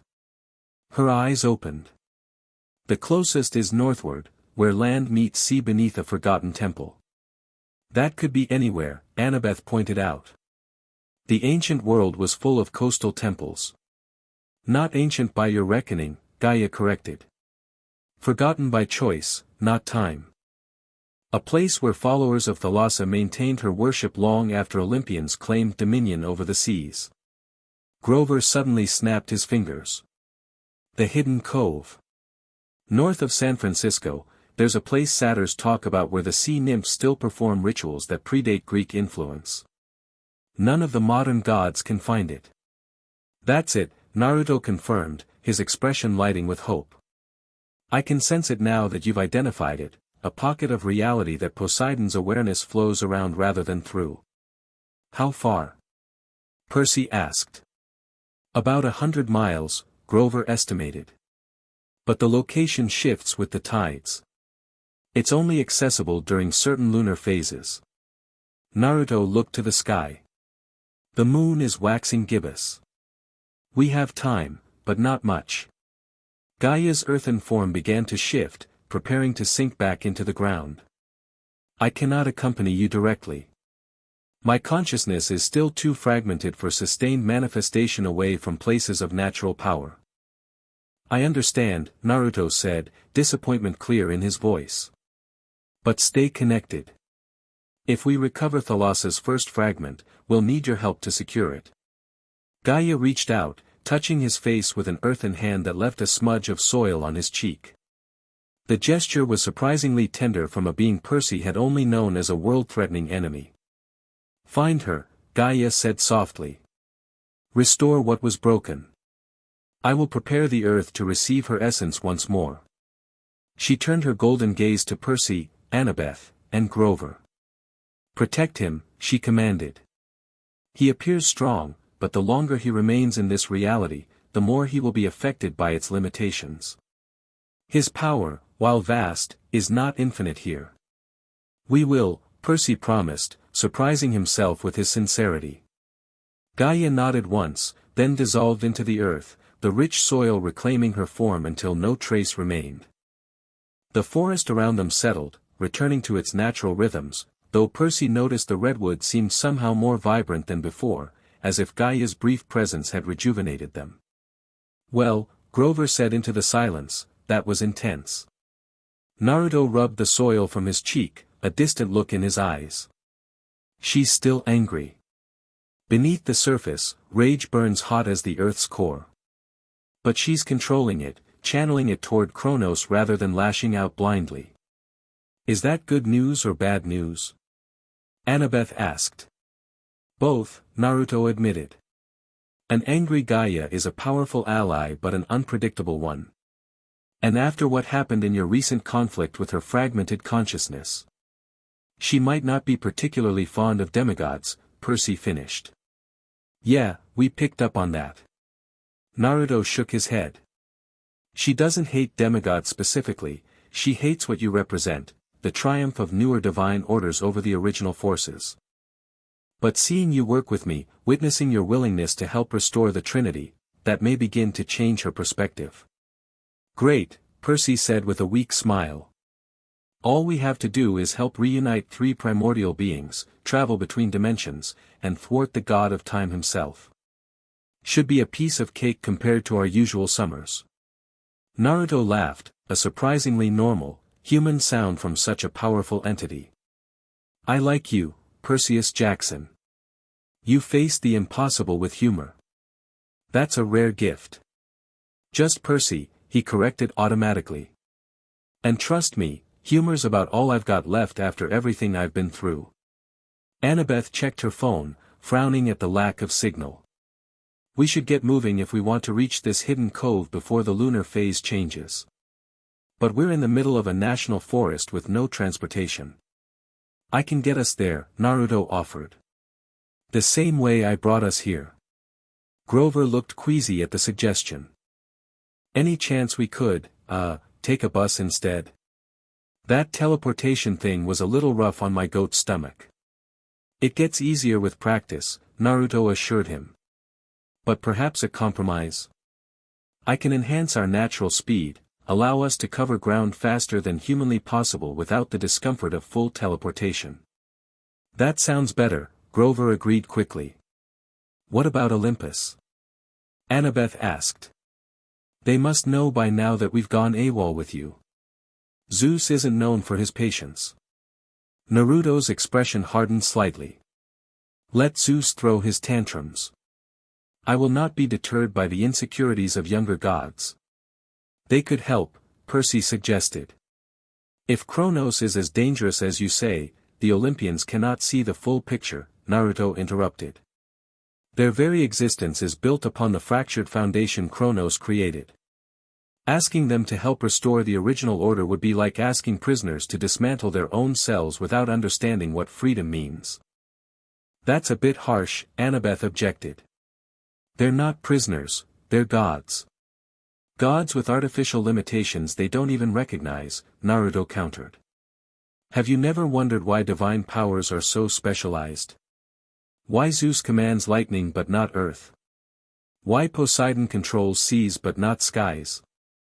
These divisions were imposed to prevent any single deity from reconnecting with the primordial wholeness from which all power originally stemmed.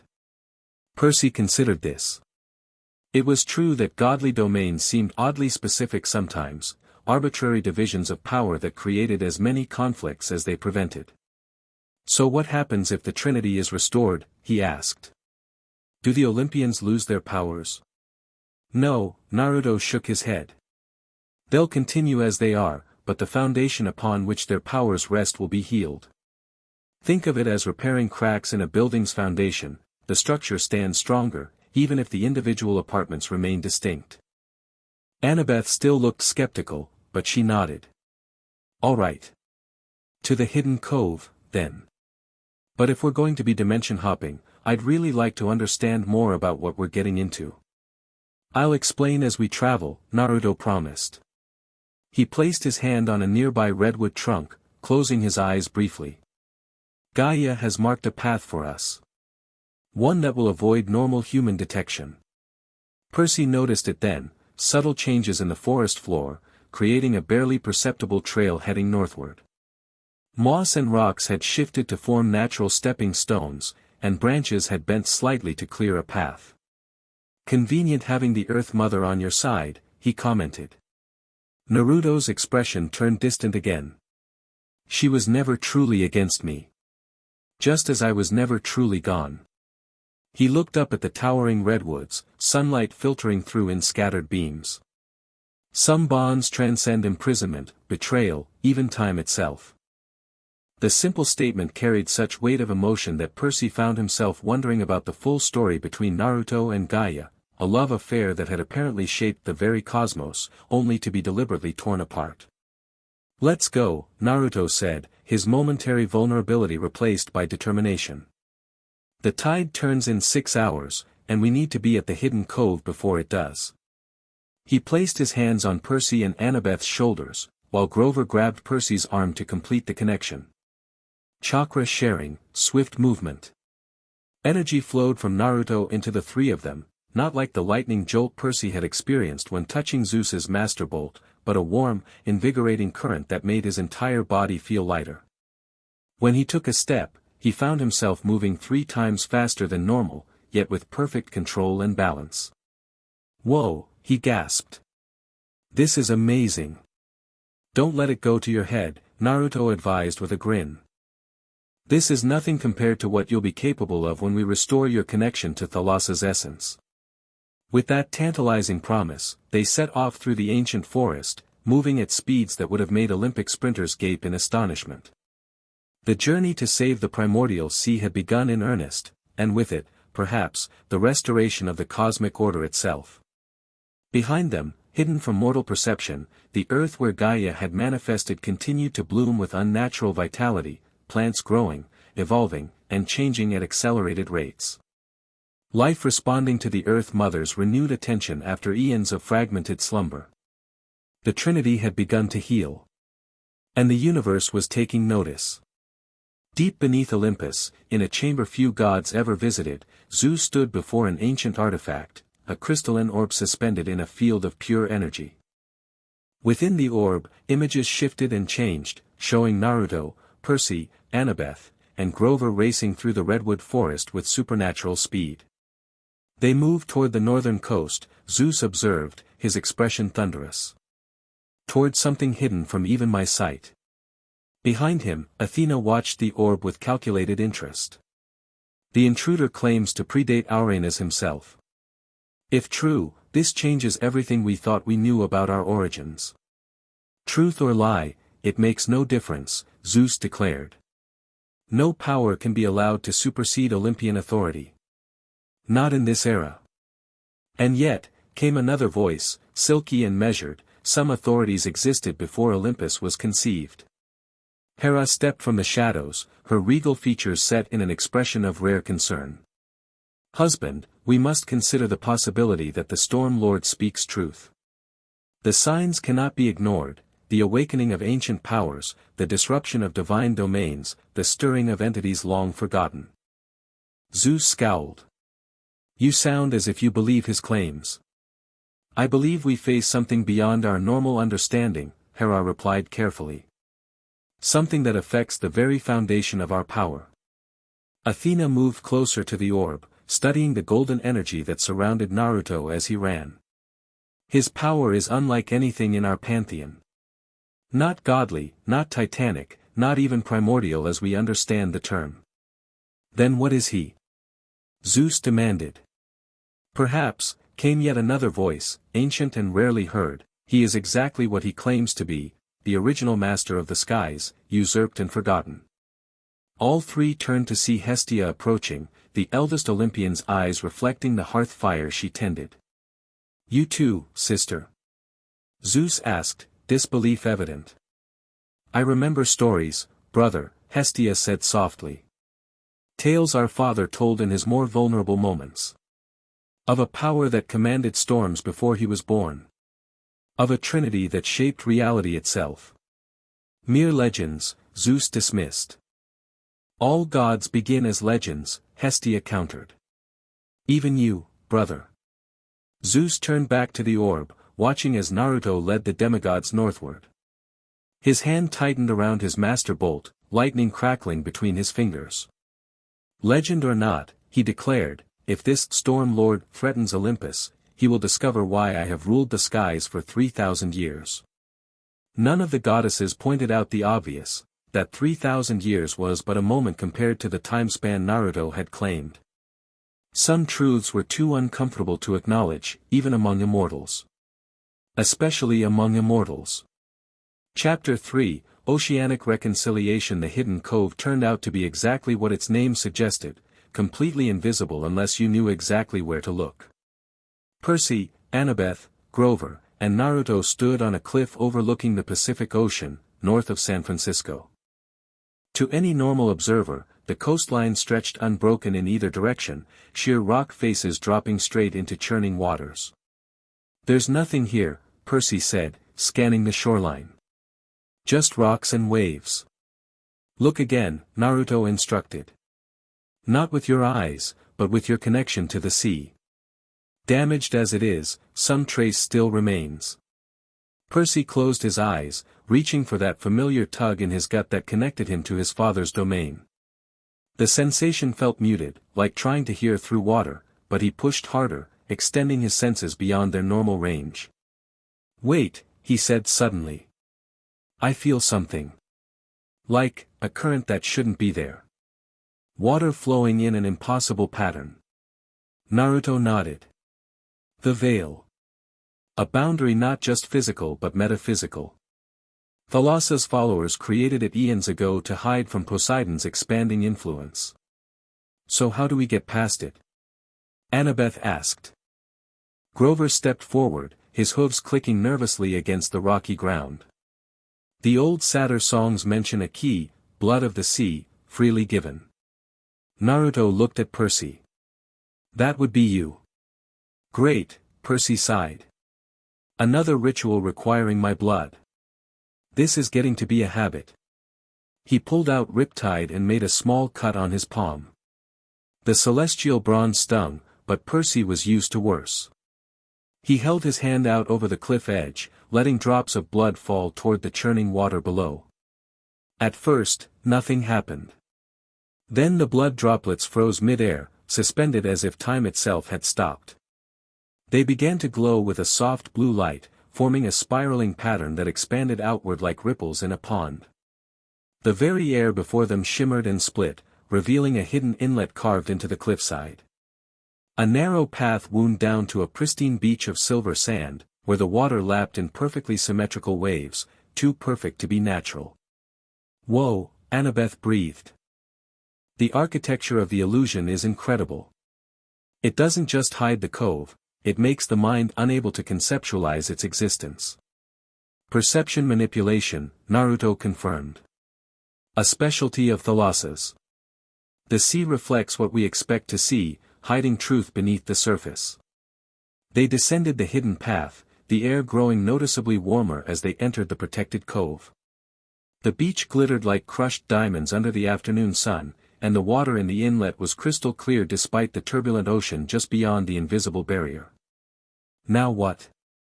Percy asked, the wound on his palm already healing thanks to his natural abilities. Naruto walked to the water's edge, kneeling to touch the surface. Now we call what remains of her consciousness in this realm, and hope it's enough to guide us to the first fragment. He began forming hand seals again, but stopped abruptly, his head snapping up. Percy followed his gaze and felt his stomach drop. The sea was churning, a familiar presence approaching fast. Dad, he muttered. The water erupted into a 20-foot column, swirling into the form of Poseidon. The sea god materialized fully, trident in hand, his expression thunderous. Perseus, he acknowledged his son before turning his full attention to Naruto. Storm Lord. You've led my son into dangerous waters. He chose to come, Naruto replied evenly, rising to his feet. And these waters have never truly been yours, Poseidon.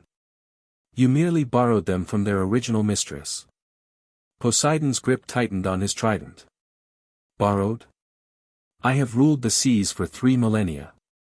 A heartbeat in cosmic time, Naruto countered. Thalassa shaped these waters when the world was still cooling. The two powerful beings stared each other down, the air between them literally crackling with energy. Percy stepped forward cautiously. Dad, we're trying to help. The primordial balance is broken, and it's affecting everything, even your domain. Poseidon's sea-green eyes, so like Percy's own, flickered with uncertainty. You don't understand what you're meddling with, son. The cosmos has an established order. An artificial order, Naruto interjected. Imposed by Kronos to prevent the Trinity's restoration. Surely you felt it, Poseidon, the instability in the deepest trenches, the ancient sea monsters stirring from slumber, the boundaries between pantheons growing thin. These are symptoms of a foundation cracking under pressure. The sea god hesitated, and Percy could see conflict in his father's expression. If what you claim is true, Poseidon said finally, if Thalassa reclaims her primordial status, what becomes of me? Of my domain? The question hung in the air, surprisingly vulnerable from one of the most powerful Olympians. Percy suddenly understood, his father wasn't just defending his territory, he was worried about his very identity. You remain as you are, Naruto said, his tone softening slightly. But anchored to a healed foundation. The sea is vast enough for many aspects, Poseidon. Thalassa is the primordial depths, the cosmic ocean that spans realms.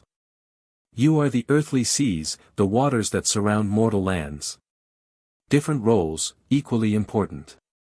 And my power? Poseidon pressed. Clarified, not diminished, Naruto assured him. When a river is muddied, filtering the water doesn't reduce it, it reveals its true nature. Poseidon considered this, trident lowering slightly. Zeus has ordered your capture. All Olympians are commanded to bring you to the council. Yet here you stand, talking rather than attacking, Naruto observed. Because you sense the truth in my words. Perhaps, Poseidon admitted reluctantly. Or perhaps I simply wish to understand the being who claims to predate my father's father. Naruto gestured to the pristine cove around them. This place remembers her, even if the world has forgotten. Feel it, Poseidon, the resonance that goes deeper than divine decree. The sea recognizing its first mistress. Almost reluctantly, Poseidon closed his eyes, extending his divine senses. His expression shifted from skepticism to surprise, then to something like wonder. There is a frequency I've never fully understood, he acknowledged. A current beneath all currents, a tide that responds to no celestial body I know. That's her heartbeat, Naruto said quietly. Diminished but never extinguished. Poseidon opened his eyes, studying Naruto with new intensity. You truly loved her. Both of them. Gaia and Thalassa. With every particle of my being, Naruto confirmed without hesitation. Since the moment consciousness first stirred in the cosmos. The simple declaration carried such weight that even Annabeth and Grover looked moved. Percy watched his father's expression soften further. What do you intend to do here? Poseidon asked, no longer hostile but still cautious. Access the dimensional breach point hidden within this cove, Naruto explained. Kronos has scattered Thalassa's consciousness across multiple realities. We need to retrieve the fragments and restore her.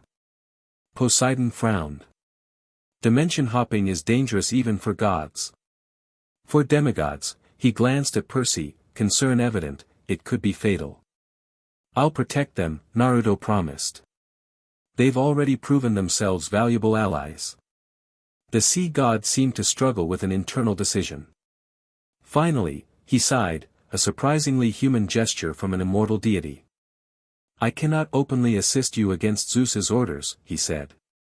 But neither will I hinder you. He turned to Percy. Son, be careful.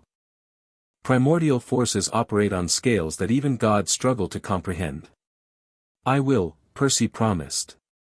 But this feels right, Dad. Like something I'm supposed to be part of. Poseidon nodded, a flicker of pride in his eyes. Your instincts have served you well before. He faced Naruto once more. If you truly seek balance rather than dominion, Storm Lord, then perhaps there is hope for cooperation rather than conflict. That has always been my preference, Naruto assured him. I have no desire to overthrow what exists, only to heal what was broken. Then I will return to Olympus and counsel patience, Poseidon decided. Though Zeus rarely heeds such advice. He raised his trident, preparing to depart, then paused. One last question, if I may. If you and Thalassa were so deeply connected, how did Ouranos manage to usurp your domain? And how did I never learn of her true nature despite millennia commanding the seas? A shadow crossed Naruto's face. Kronos is the master of memory as well as time. When they imprisoned me, they didn't just lock away my body, they systematically erased my existence from cosmic memory. Only fragments remained, twisted into legends so obscure that even gods dismissed them as fantasy. A fate worse than death, Poseidon observed quietly. Indeed. To be forgotten is the truest imprisonment. The sea god nodded in understanding, then dissolved into mist that merged with the ocean, leaving them alone in the hidden cove once more. That went better than expected, Grover said, releasing a breath he'd apparently been holding the entire time. Poseidon has always been the most reasonable of his brothers, Annabeth noted. Zeus would have led with the lightning bolt, questions later. Percy felt a strange mix of pride and worry. His father had essentially just committed to neutrality in a potential conflict between Olympus and primordial forces, a significant decision that could have serious repercussions. Naruto returned to the water's edge. We should proceed quickly. Poseidon's presence may have been noticed by others. He knelt once more, placing both palms against the surface. This time, no one interrupted as he formed complex seal patterns with his hands. The water began to glow from within, illuminated by soft blue light that spread throughout the cove. Dimensional breach, reveal, Naruto commanded. The perfectly symmetrical waves suddenly froze in place, becoming solid like blue glass. The surface cracked in the center of the cove, creating a pattern reminiscent of a massive whirlpool, spiraling downward into darkness. There, Naruto said, pointing to the center of the spiral. The first breach point. So we just jump in? Percy asked skeptically. Not exactly. Naruto formed another seal. We need a tether, something to ensure we can find our way back. The dimensional currents can be disorienting for those unaccustomed to traversing them. Golden energy flowed from his hands, forming 9 thin cords that anchored themselves to the beach. The other ends wrapped gently around each of them, one around Percy, one around Annabeth, one around Grover, and the remaining 6 converging back to Naruto himself. These chakra tethers will keep us connected to this reality, he explained. No matter what you experience on the other side, focus on this energy if you feel lost. And what exactly will we experience? Annabeth asked, her analytical mind clearly trying to prepare for the unknown. That depends on which fragment we're seeking, Naruto admitted. Kronos is clever, he wouldn't have hidden all the pieces in similar locations. Each may exist in a reality with different rules, different manifestations of power. Great, Grover muttered. Interdimensional scavenger hunt with potentially fatal consequences. Just another Tuesday. Naruto actually grinned at that. I like your sadder humor. He turned serious again. Stay close to me. The barriers between dimensions weren't designed for mortal traversal. With that less than reassuring instruction, he stepped onto the frozen spiral, which seemed to support his weight despite looking like fragile glass. Percy, Annabeth, and Grover followed cautiously, the surface cool but solid beneath their feet. As they approached the center, the spiral began to rotate slowly, then faster, the darkness at its heart expanding like the aperture of a camera. Percy felt that familiar pull in his gut again, but stronger, almost painful in its intensity. Thalassa's fragment is calling to your bloodline, Naruto explained, noticing Percy's discomfort. That's good, you can help guide us to it. The darkness enveloped them as they reached the center, the world dissolving into swirling blue-black energy that tugged at their very molecules. Percy felt simultaneously compressed and expanded, as if his atoms were being pulled apart and pushed together at the same time. Then, abruptly, it stopped. They stood on what appeared to be an endless plain of shallow water, stretching to the horizon in all directions. The sky above wasn't blue but a swirling mixture of purple and silver, with no sun visible yet light emanating from everywhere and nowhere. Where are we? Annabeth asked, her voice sounding strange in the absolute stillness. Between, Naruto replied cryptically. This is a liminal space, a realm that exists at the intersection of multiple realities. Percy looked down at the water they were standing on, or rather, in. It came up just to his ankles, perfectly clear yet somehow giving the impression of infinite depth beneath the surface. I feel her, he said suddenly. Stronger than before. Like she's all around us. Naruto nodded. This realm is saturated with her essence. Kronos couldn't erase her completely from the spaces between realities, they're her natural domain. So where's the fragment we're looking for? Grover asked, nervously testing the water with his hoof. Not where, Naruto corrected. What? In this place, Thalassa's consciousness wouldn't be contained in a physical object, but in a conceptual manifestation, a memory, perhaps, or an emotion given form. As if responding to his words, the endless water rippled. In the distance, shapes began to emerge, translucent structures rising from beneath the surface. As they came into focus, Percy realized they were viewing scenes, like three-dimensional projections playing out across the watery plain. Memories, Naruto breathed. Thalassa's memories.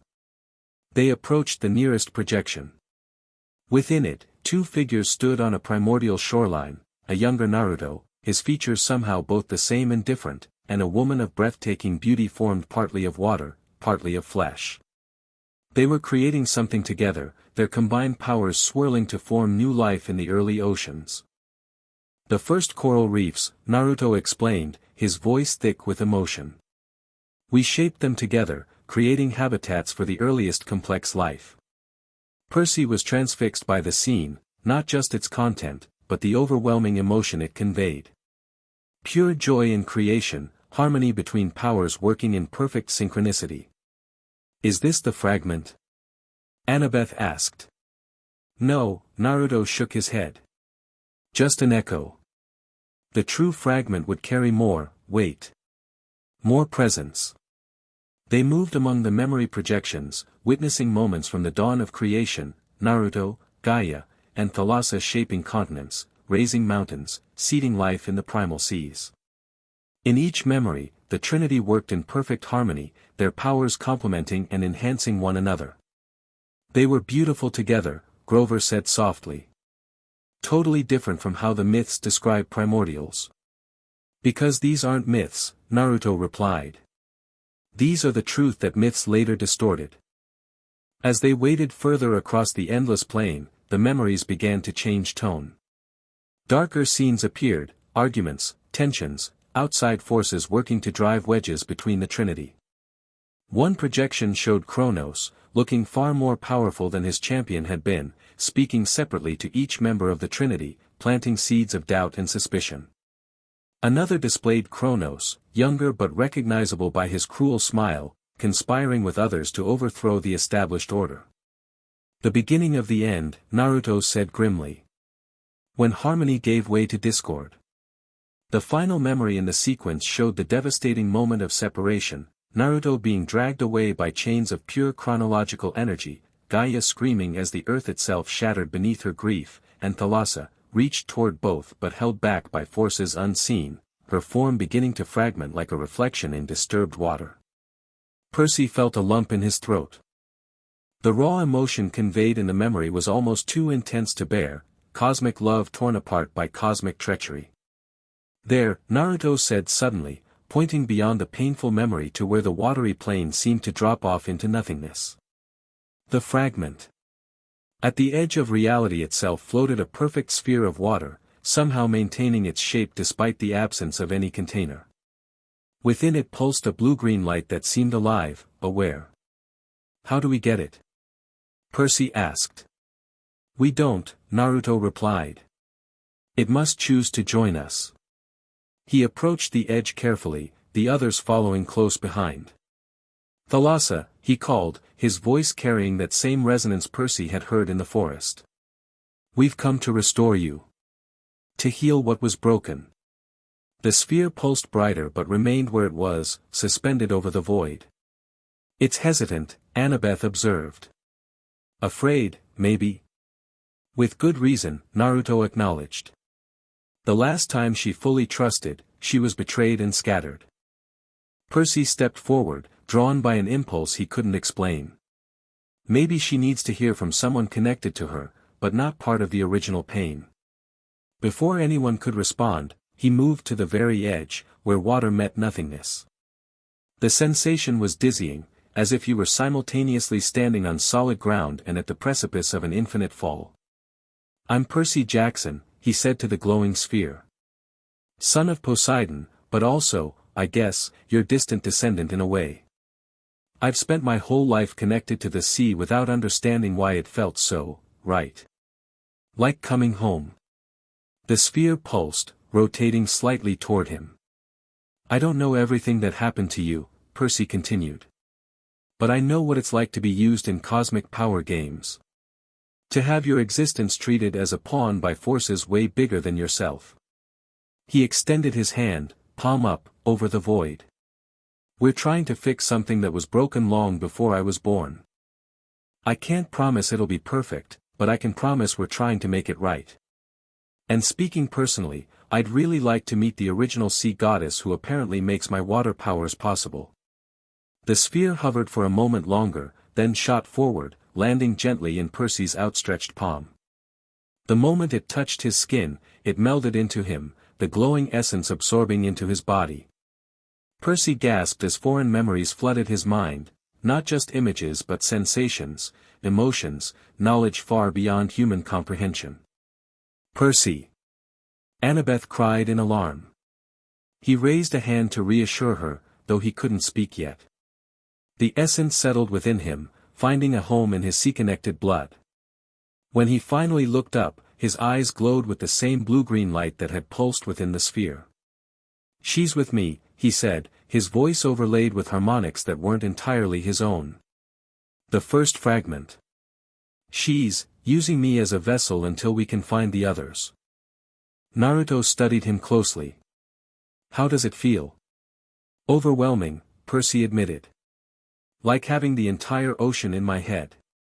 But also, right, somehow. Like finding a piece of myself I didn't know was missing." Naruto nodded in understanding. "The primordial sea recognizes its descendant. This is good, better than I hoped.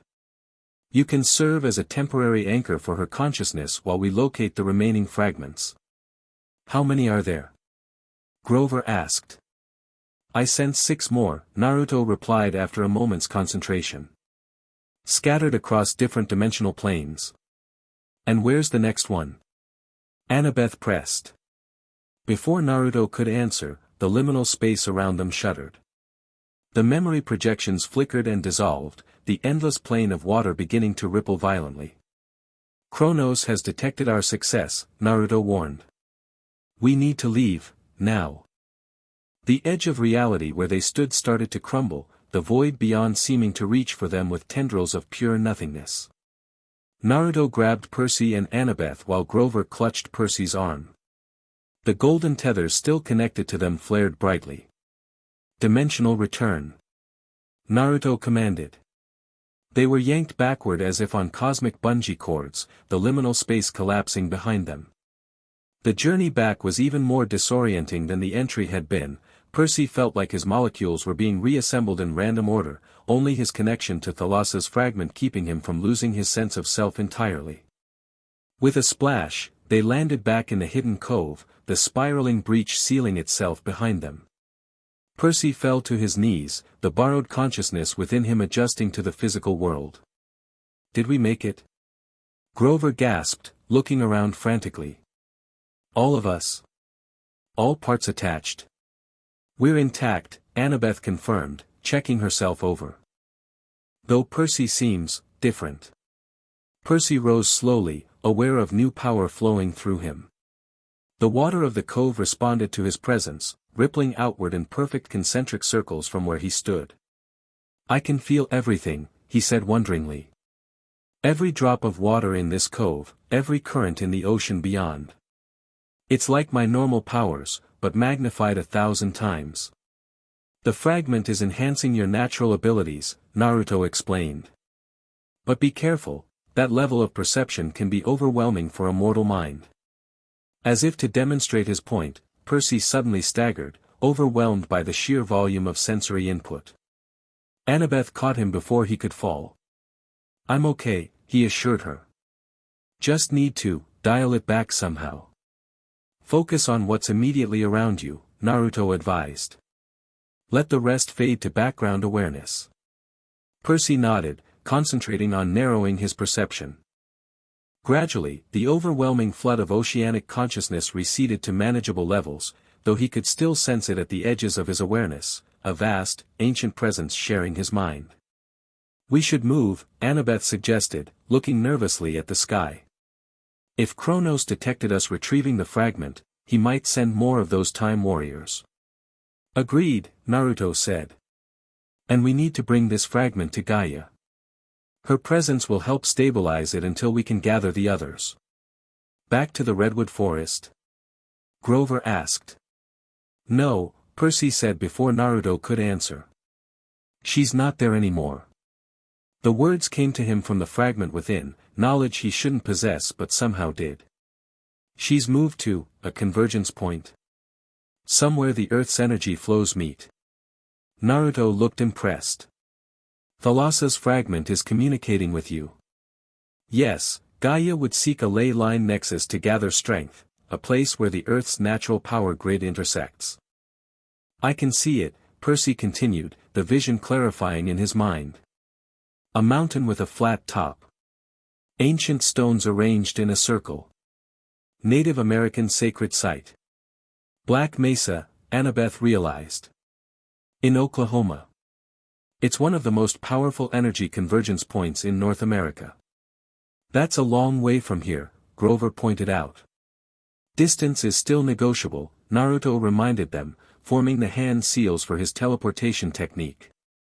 Though with Thalassa's fragment now awakened, Kronos will be tracking us more aggressively. We may need to fight our way through. So what's the plan? Percy asked, the power within him eager for action despite his mental exhaustion. Teleport to Black Mesa, meet up with Gaia, then go after the next fragment. Essentially, Naruto confirmed. Though retrieving the remaining fragments will become increasingly difficult. Kronos will adapt his defenses based on our first success. Wonderful, Annabeth muttered. Progressively harder boss levels across multiple dimensions. Think of it as exponentially increasing challenges requiring creative problem solving, Naruto suggested with a smile. That's exactly what I said, just with more syllables, she retorted, but she was smiling too. They gathered close for teleportation, now familiar with the procedure. Percy felt the fragment within him pulse with excitement, Thalassa's partial consciousness anticipating reunion with Gaia after eons of separation. Flying Thunder God technique. Naruto declared, and reality bent around them once more. They materialized atop a flat-topped mesa, the landscape around them a stunning panorama of red rock formations and sparse vegetation stretching to the horizon. The sun was setting, painting the sky in spectacular oranges and purples that reflected off the rocky terrain. At the center of the mesa stood a circle of standing stones, not as massive as Stonehenge, but arranged with similar precision. Within this circle, the earth had taken shape into a familiar figure, Gaia, her form now composed of the local red clay and desert plants, her golden eyes widening as she sensed their arrival.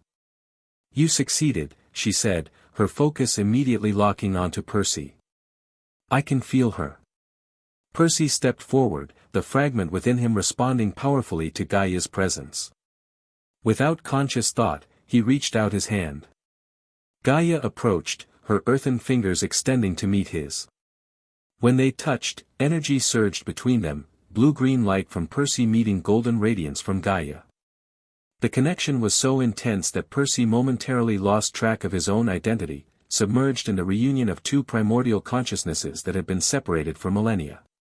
Careful, Naruto cautioned, steadying Percy as the energy exchange continued. Your mortal form can only channel so much primordial power safely. Percy nodded, struggling to maintain his sense of self amidst the cosmic communion occurring partially within him. After several moments, the energy stabilized, settling into a sustainable flow between him and Gaia. She remembers, Gaia said softly, wonder in her ancient voice. Even fragmented, she remembers us. As I remembered you, Naruto replied, stepping closer to complete the triangle. When he took Percy's other hand, golden energy joined the blue-green and earthen brown, creating a perfect circuit of power. Percy gasped as new knowledge flooded him, not memories this time, but understanding. He could see the cosmic structure underlying reality itself, the complex interweaving of pantheons and dimensions, the artificial boundaries Kronos had imposed to separate what was meant to be whole. This is incredible, he managed to say. I can see everything. Not everything, Naruto corrected gently. Just a glimpse of the true pattern. Even gods can't comprehend the entirety of cosmic design. The energy circuit gently disengaged as they released hands, though Percy could still feel the connection lingering, a bond between primordial forces that used him as a conduit. Annabeth and Grover had maintained a respectful distance during the exchange, but now approached cautiously. "Did it work?" Annabeth asked. "Is the fragment secure?" "Yes," Gaia answered, her golden eyes still fixed on Percy with fascination. "The sea sun carries it safely. But it is only one of 7. The others remain scattered." "We know where to find the next one," Percy said with certainty, the knowledge rising from Thalassa's fragment. "It's in a realm where water exists as thought rather than substance. A dimension of pure concept." Naruto nodded. "The idiosphere. One of the more abstract realms. Kronos would have chosen it because conceptual reality is difficult for physically oriented beings to navigate." "How do we even get to a realm of pure concept?" Grover asked skeptically. "Through symbolic gateways," Naruto explained. "Points where thought and reality already intersect naturally." "Like dreams?" Annabeth suggested. "Similar, but more deliberate. We need a focusing mechanism, something that already bridges the gap between physical and conceptual existence." Gaia gestured to the stone circle around them. "This place has served as such a gateway for indigenous shamans for thousands of years. Their vision quests open temporary paths to the idiosphere." "So we need to have a vision quest?" Percy asked. "Because I've got to say, I've had enough weird visions lately without adding more." "Not exactly," Naruto clarified. "We need the method, not the cultural practice itself. The specific mental state that allows consciousness to perceive the conceptual realm without leaving the physical body behind." "Meditation?" Annabeth suggested. "Deeper than meditation," Gaia said. "A state between existence and non-existence. The indigenous people used sacred plants to achieve it, but we have other methods." She knelt, placing her palms against the ground. The earth responded instantly, a perfect circle of small white flowers sprouting around them. "These will help the mortals achieve the necessary state without risking their sanity." "I'm not sure I'm comfortable ingesting mysterious primordial flowers," Grover admitted nervously. "They're not for eating," Gaia explained with a hint of amusement. "Their pollen carries properties that align mortal consciousness with conceptual reality when inhaled. Perfectly safe, I assure you. Says the primordial being who tried to destroy humanity last year," Annabeth muttered, though quietly enough that only Percy heard her. "We should prepare quickly," Naruto advised, looking at the darkening sky. "Kronos will have detected the fragment's activation. He'll send agents to this location soon." As if summoned by his words, the air around the mesa began to distort. Ripples appeared in reality itself, like heat waves but more substantive, more purposeful. "Too late," Gaia said grimly, rising to her full height. "They've found us." The ripples coalesced into humanoid figures, similar to the ice warriors from the Sea of Monsters, but these appeared to be formed from solidified time itself. Their bodies were translucent, showing internal clockwork mechanisms where organs should be, their movements jerky yet precisely coordinated. Kronos' Minutemen, Naruto identified them. Foot soldiers formed from crystallized moments. More dangerous than the ice warriors, these can manipulate localized time fields. Percy uncapped Riptide, the celestial bronze blade expanding to full length. To his surprise, the sword glowed with the same blue-green energy that now flowed through him, Thalassa's fragment enhancing the weapon's power. "Will regular weapons even work against them?" he asked. "Your sword will," Naruto confirmed. "It's connected to you, and you currently host a primordial fragment.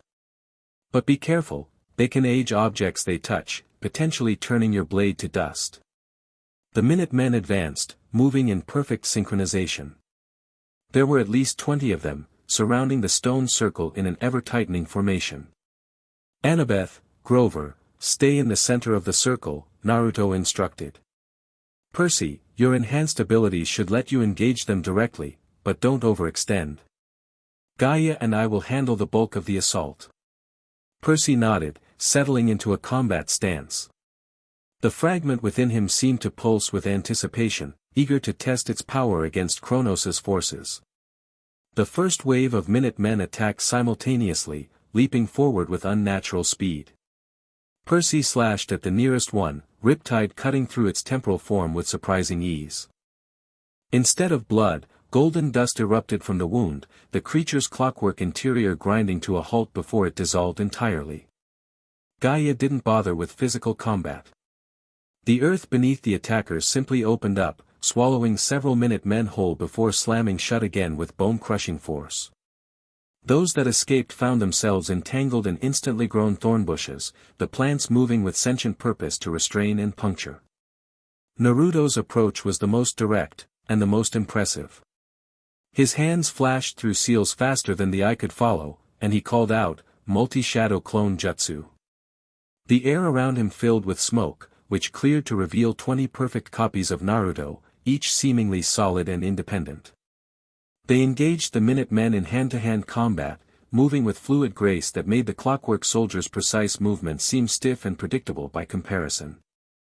Percy found himself fighting back-to-back with one of Naruto's clones, marveling at how the copy fought with the same skill and power as the original. Riptide hummed with energy as he slashed through another Time Warrior, the blade leaving trails of blue-green light in its wake. "This is amazing," he called to the clone. "Do you have the same consciousness as the original?" In a manner of speaking, the clone replied, delivering a devastating punch that shattered a Minuteman's clockwork core. "We share memories and purpose, though each of us is an independent expression of the whole." Percy had little time to contemplate the philosophical implications as more Minutemen pressed the attack. He found his enhanced reflexes allowing him to anticipate their movements, not true time manipulation, but something close to it. Water molecules in the air around them gave him micro-insights into the enemy's intentions before they acted. Across the battlefield, Gaia had transformed her hands into massive stone hammers, smashing Minutemen with devastating force. The ground continued to respond to her will, alternately becoming quicksand to trap attackers or solid stone to provide her with weapons and shields. In the center of the circle, Annabeth had drawn her dagger and stood protectively near Grover, who was using his reed pipes to command the sparse desert vegetation. Cacti uprooted themselves to roll into the fray, their spines piercing the temporal forms of several attackers. Despite their coordinated defense, the Minutemen kept coming, new ones materializing to replace those destroyed. And worse, they seemed to be adapting, learning from each encounter, becoming harder to hit, their strategies evolving in real time. "We can't keep this up indefinitely," Naruto called out, dispelling several damaged clones and creating new ones. "We need to proceed with entering the idiosphere before Kronos sends something worse." "You mean these aren't the worst he can do?" Grover bleated nervously. "Not even close," Gaia confirmed grimly. "These are merely sentries. If we delay too long, he may come himself." Percy slashed through another attacker, then retreated toward the center of the circle. "What do we need to do?" "Form the Trinity connection again," Naruto instructed, his clones forming a defensive perimeter to buy them time. "Percy, you'll serve as our anchor since you carry Thalassa's fragment. Gaia and I will guide your consciousness to the idiosphere while defending your physical form here." "What about us?" Annabeth demanded. "You'll need to enter a trance state as well," Gaia explained, crushing a Minuteman between stone fists before joining them in the center. "The flowers will facilitate the transition. Once there, stay close to Percy, the fragment will provide some protection from the abstract nature of that realm." Percy took position at the center of the stone circle, kneeling as Naruto had shown him earlier. Annabeth and Grover reluctantly did the same, forming a smaller triangle within the larger formation. Gaia and Naruto stood at opposite points of the outer circle, still actively fighting off attackers while simultaneously beginning the ritual.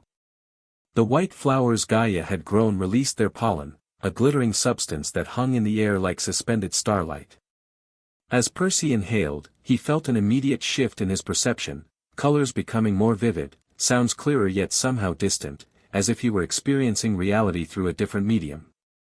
Focus on the fragment within you, Naruto's voice guided him, sounding both near and infinitely far away. Feel Thalassa's essence reaching for her scattered self. Let it draw you toward the conceptual realm. Percy closed his eyes, concentrating on the blue-green energy that had taken residence in his core. It responded eagerly, expanding through his consciousness like water filling every available space.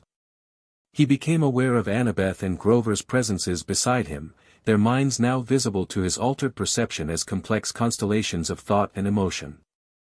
"I can see you guys," he said, though his physical lips didn't move. "Like, your actual thoughts." "This is so weird," Grover's mental voice replied. "Everything's all conceptual." "That's because we're transitioning," Annabeth's consciousness explained, her thoughts characteristically organized even in this altered state. "We're perceiving the abstract properties of things rather than their physical manifestations." The battle around their physical bodies seemed to recede, becoming less relevant to their shifting awareness. Percy could still vaguely sense his body kneeling in the stone circle, could distantly hear the sounds of combat, but his consciousness was being pulled elsewhere, drawn by Thalassa's fragment toward its missing piece.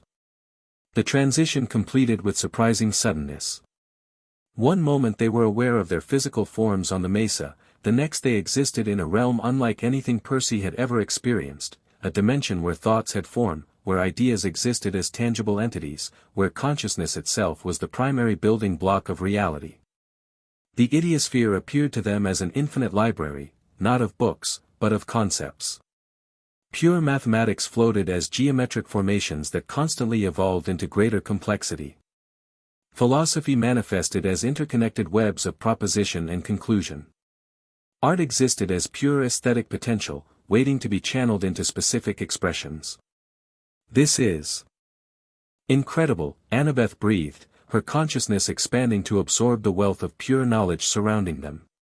Every idea that ever existed or could exist. "Focus," Percy reminded her, feeling the fragment within him pulling in a specific direction. "We're here for Thalassa's peace, not to browse the cosmic library." "Right, sorry." Her consciousness realigned with their mission, though Percy could sense her reluctance to ignore the treasure trove of pure concepts surrounding them. "Where to?" Grover asked, his awareness manifesting with unexpected stability in this conceptual realm. As Lord of the Wild, his connection to Pan's legacy gave him a natural affinity for transcendent spaces. "This way," Percy said, following the fragment's guidance. They moved through the idiosphere, not walking in any physical sense, but shifting their attention from one conceptual area to another, consciousness serving as both vehicle and navigator. They passed through regions of pure mathematical thought, zones where music existed as platonic ideals rather than actual sound, and areas where human emotion was categorized and connected in complex relational structures. Throughout it all, Percy remained focused on the pulling sensation from within, Thalassa's fragment seeking its counterpart. Finally, they reached what appeared to be an ocean, though not of water, but of pure potential. Every possible manifestation of ocean existed simultaneously in this space, the physical seas of Earth, the conceptual meaning of vastness, the emotional resonance of depth, the spiritual significance of life's origin, all layered together in a multidimensional concept more complex than any physical ocean could be. There, Percy pointed to what appeared to be a whirlpool at the center of this conceptual sea. The fragment is there, in the core concept of cyclical motion. "How do we retrieve it?" Grover asked. "We can't exactly reach out and grab it in this form. We need to understand it," Annabeth realized. In the idiosphere, comprehension is equivalent to possession. Percy nodded, his consciousness extending toward the whirlpool. As he approached, he could sense the fragment responding, recognizing the piece he already carried. But something was wrong. The whirlpool seemed to retreat as he advanced, staying just beyond his reach. "It's defended," he called back to the others. "Something's preventing direct access." Examining the conceptual structure more carefully, Percy noticed what appeared to be a lock mechanism, not physical, but a logical constraint that prevented the fragment from connecting with its counterpart. It's a puzzle, Annabeth observed, her consciousness perfectly suited to this challenge. We need to solve it to release the fragment. The puzzle manifested as a series of interconnected propositions, statements about the nature of water, time, and consciousness that needed to be arranged in perfect logical order to unlock the fragment. This has Kronos written all over it, Grover commented. Making us prove we understand the concept before we can claim it. Annabeth's consciousness expanded, analyzing the logical structure with remarkable speed. It's asking us to define the essential nature of water across all possible manifestations.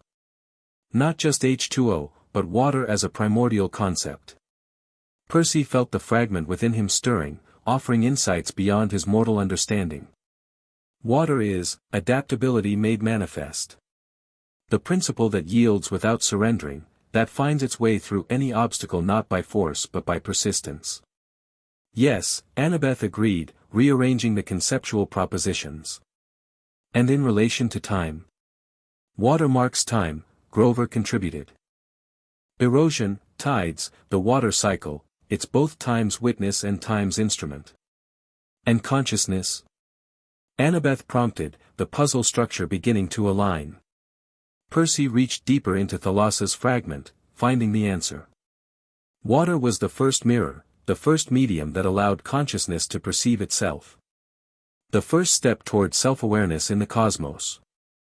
As he spoke, the final pieces fell into place. The conceptual lock dissolved, and the whirlpool stilled, revealing at its center a perfect sphere of blue-green light, identical to the one Percy had absorbed in the liminal space. Now what? Grover asked. Same as before, Percy replied, extending his consciousness toward the sphere. I need to take it into myself.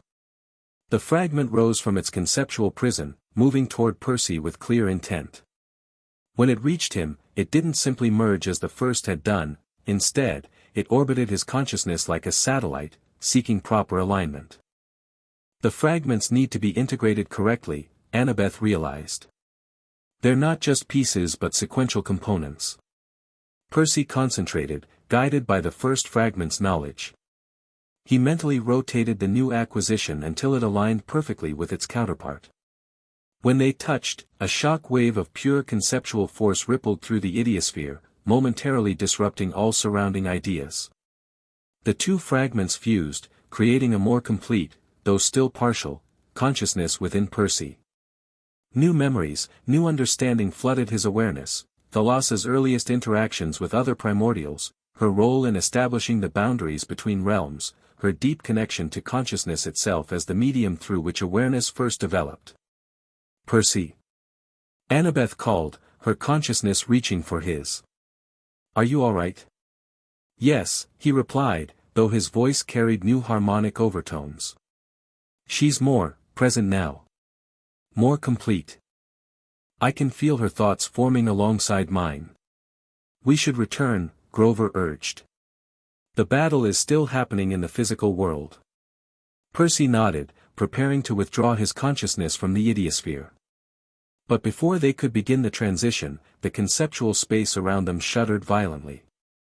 The infinite library of ideas began to reorganize itself, concepts shifting position as if being deliberately rearranged by an unseen force. What's happening? Annabeth asked, her consciousness drawing closer to Percy's for protection. Kronos, Percy replied, the knowledge coming from Thalassa's now stronger presence. He's altering the conceptual architecture to trap us here. Can he do that? Grover's mental voice had risen several octaves in panic. This is his domain as much as any, Percy explained. Time and concept are closely linked, both exist beyond physical limitation. The pathways they had used to enter were rapidly disappearing, conceptual space folding in on itself to eliminate escape routes. Percy felt Thalassa's fragments pulse with urgency, they needed to leave immediately or risk being permanently trapped in abstract form. Hold on to me, he instructed Annabeth and Grover.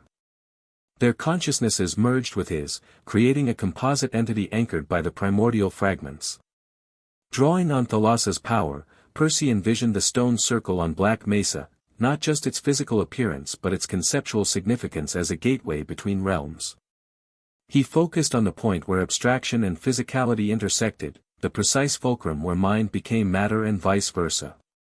There, he identified the conceptual doorway, now rapidly shrinking as Kronos' influence continued to reshape the idiosphere. With a final surge of effort, Percy propelled their combined consciousness toward the exit point. They slipped through just as it collapsed behind them, the transition back to physical reality jarring after the pure abstraction of the idiosphere. Percy gasped, his eyes flying open as awareness returned to his body.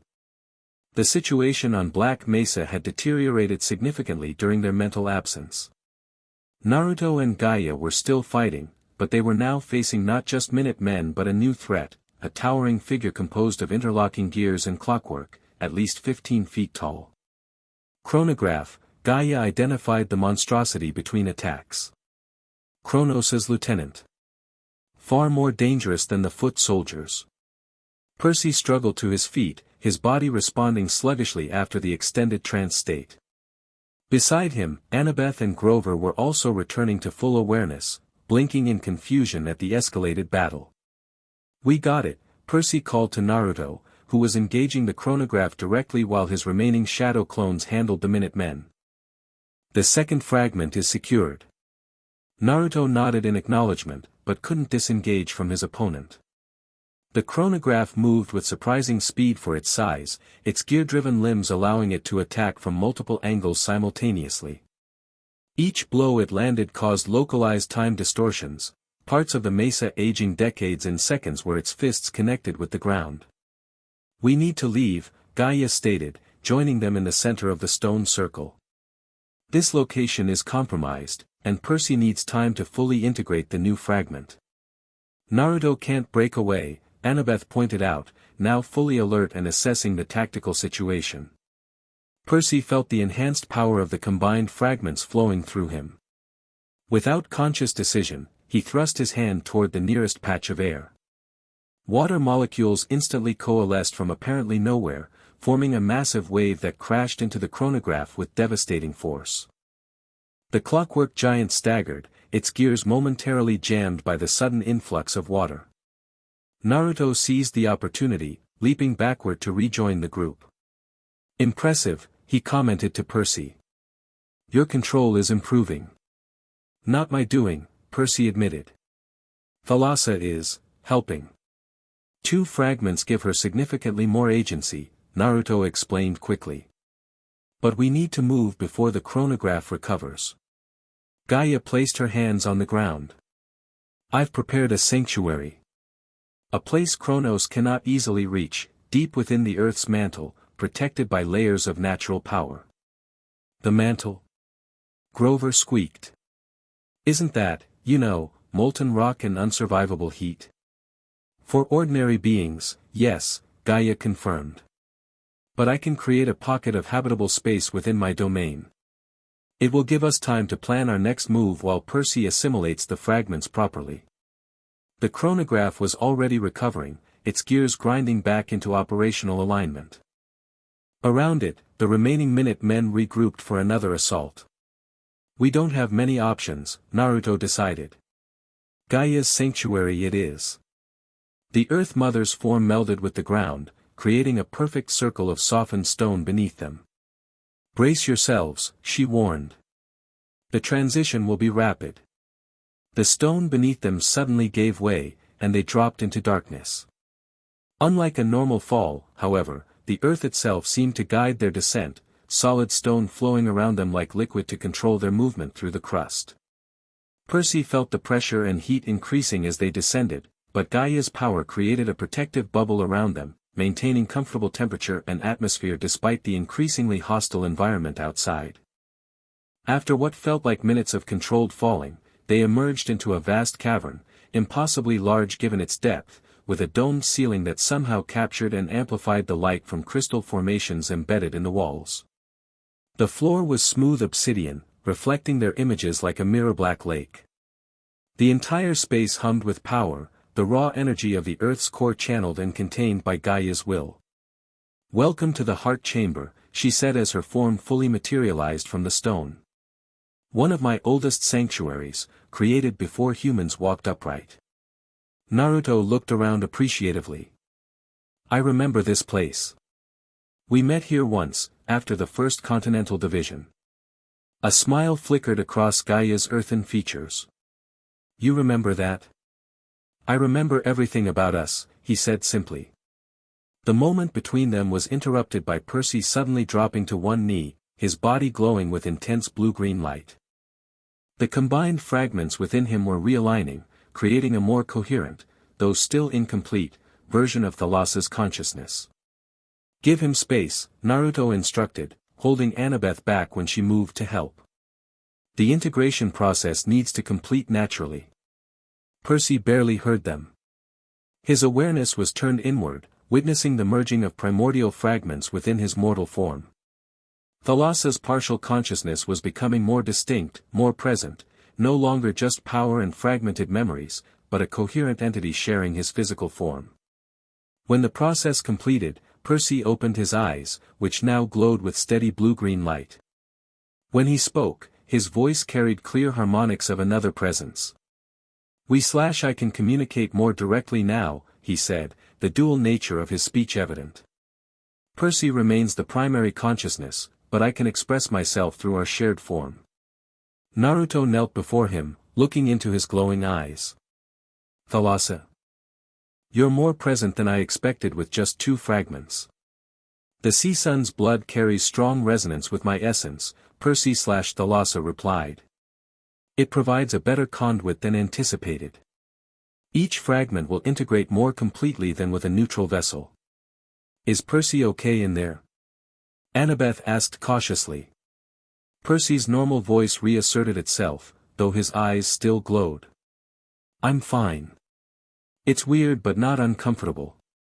Kind of like having a really knowledgeable roommate in my head. Gaia approached, studying him with newfound intensity. 2 fragments secured, 5 remaining.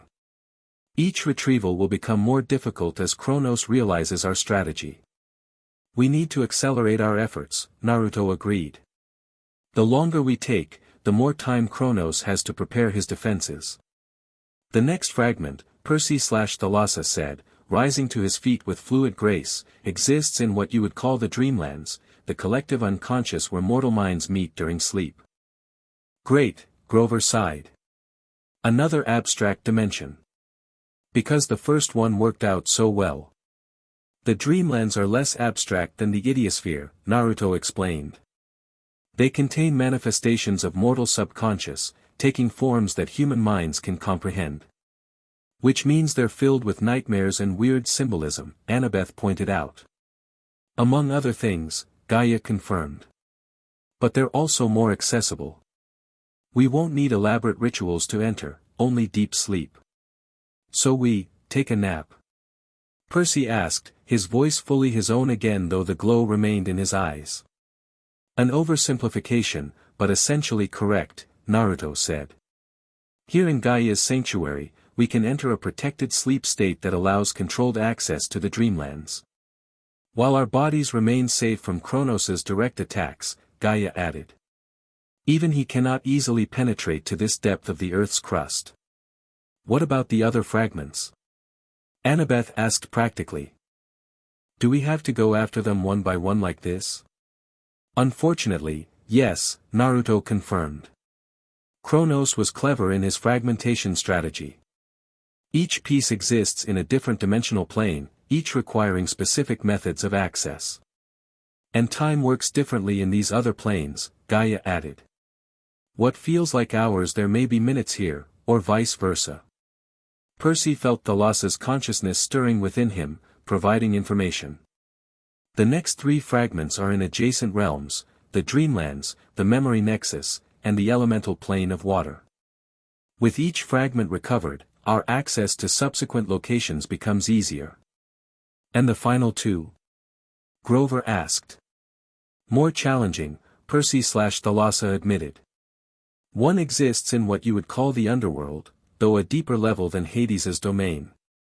The final piece. There was hesitation in the dual voice. The final piece is held within Kronos' personal repository, at the heart of his power.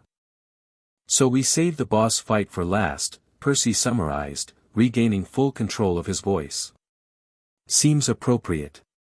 We should rest first, Naruto advised.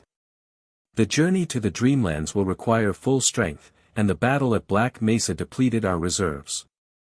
Gaia gestured, and portions of the smooth obsidian floor rose to form comfortable reclining surfaces, not quite beds, but perfectly contoured to each of their bodies. These will facilitate the transition to dream state, she explained. And maintain your physical forms in perfect stasis while your consciousness travels.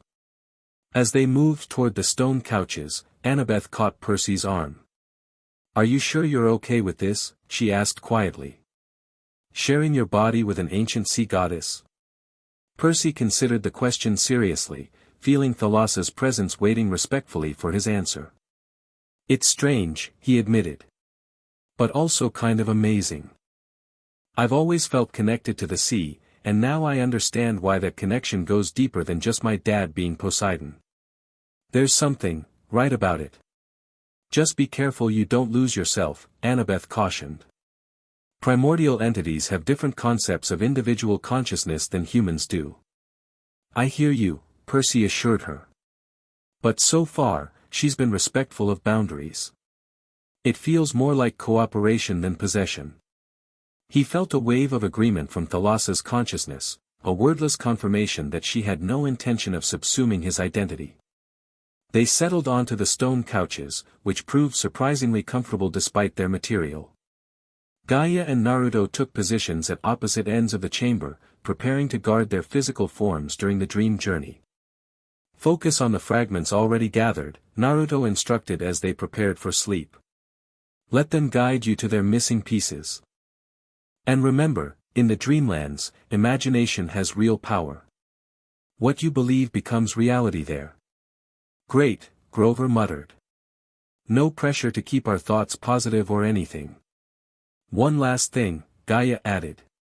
Time flows differently in the dream realm. If you become trapped, we can pull your consciousnesses back, but it must be done within what feels like 3 days in dream time. Beyond that, your minds may become too entangled with the dream fabric to extract safely.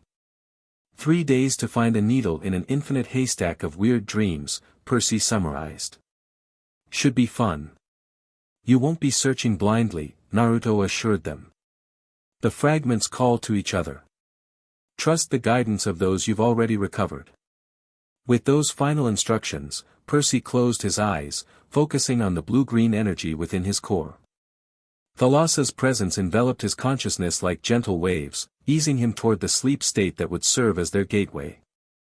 As awareness of his physical body faded, he felt the familiar sensation of transition, similar to entering the idiosphere, but softer, more fluid. The boundaries between states blurred, and reality receded like an outgoing tide. The last thing Percy heard before his consciousness fully detached was Naruto's voice, suddenly urgent, be careful. Kronos knows this strategy now.